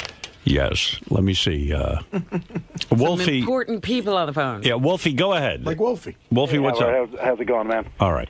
I was just kind of curious. If I know that you're not a big fan of having certain people as house guests. And let's say that you were forced into having one of these three people for a weekend, and you had to entertain them, have meals with them, and they were just stuck with you for an entire weekend. Who would you choose? Sal Governale, Dan the Song Parody Man, or Scott the Engineer? Ooh. Scott the Engineer. Really? Yeah. What's the rationale? All right. Well, Dan the Song Parody Man, like, he scares me. Right. Between Artie's story and his knives and his tattoos and his whole thing, like, I don't know. I don't know Dan all that well. I love Dan. I love what he does on the show. In fact, I don't even know if you heard the latest Robin song. I mean, it's brilliant. Dan is a brilliant guy. But I don't know about him being at the house. And then the other one, Sal Governale. Oh. I like Sal a lot, but boy, oh boy, with the stuff that comes out of his mouth, particularly on the wrap-up show. What did he say now? Well, I mean, every day it's just whacked out stuff. And, and I got a little insight into him hearing the stories about his father. And, I mean, Sal's really wacky. Well, even the way he observes you. Yeah, it would be creepy. Now, yesterday when he came in, we had the shirts off thing. He was like, Howard, you need to shave. Yeah, I know. Like, what guy looks at another guy? Did he say that? Yeah. See, I blocked it out. Oh, I'm telling you, it creeped me out right away. Yeah. Like, as soon as you took your shirt off, he started evaluating how your grooming was going. Well, I know Sal wasn't in the running for this because, I mean, think about it. We forget about this. He fucked himself out of going to your wedding. I mean, he's an employee here, and he said such obnoxious things. Yeah, I mean, that was the real deal. Like, if I was going to have Sal over, I know that in the back of his mind he's saying, Howard wants me to be funny. I'm going to do some weird shit. What weird messages would he be getting from you that you weren't sending? Yeah, Sal seems to get secret messages from me that I have nothing to do with. And that's bad. Yeah. I mean, true, I do send him secret messages. But not the ones he's getting. Not the ones he's getting. You know he was getting any? But, you know... Do you still feel that Sal's watching you all the time? Yeah. It's calmed down a bit, but... I don't think it has. I think he's just shut up about it. Yeah, he's not talking about it, stuff that he does. But Scott, the engineer, I've known for many, many years. He's a very down-to-earth guy. In fact, off the air, he shows tremendous judgment. He sends me a lot of articles and things that I use on the air. I use 90% of the things he sends me. Is that right? That's true. Well, there's a revelation. Yeah. He sends me a lot of stuff that he picks up on the web. I guess he sits there, when he's not staring at the wall, he's staring at the web. And Thank God for the web. He used to just stare at the wall. Yeah. Now he found something to do that's actually useful for the show. So he sends me stuff. And it's very on target, things that we've discussed here on the air. And also, believe it or not, that bold bastard can sit down with you and, have a really decent conversation. There are times one-on-one where I've had some actually interesting conversations. I wish you would call me in when these things are happening. Let me tell you something, my dear. I don't sit there long. I'm saying I've put in a good 5-10 seconds on these conversations. Maybe it's a guy thing, because I like talking to Scott, too. Yeah, sometimes sometimes Scott can be quite comforting. So if I was going to break down... I'm a raconteur. Yeah, sometimes I feel good that Scott's on the team. He's also a talented engineer. I feel good about that. So it would be Scott the engineer. But don't get carried away. You're up against Dan the Song Parody Man and Sal Gobernales. Shit, I was already making plans for this weekend. By the way, you've taken off quite a bit of weight, huh? Yeah, just about 40 pounds. Yeah, you look good. Yeah, thanks. You're starting to care about yourself, huh? I do. Well, you know what? After the weight loss contest, I lost a lot of weight. Then I gained it back because of surgery and some medication. Oh, yeah, you did have surgery. Like in this past winter, I said, you know what? I feel like crap. I couldn't get around. I was like, huffing and puffing. I'm like, got to do something. There's something I got to ask you, and I know it's probably a disastrous answer, but whatever happened to that dog you were going to get rid of? I don't hear anything about him. I love the dog. Yeah, dog you do. Is fine. Wow. We didn't do any surgery yet. Beth and I were speculating you killed it. We haven't heard.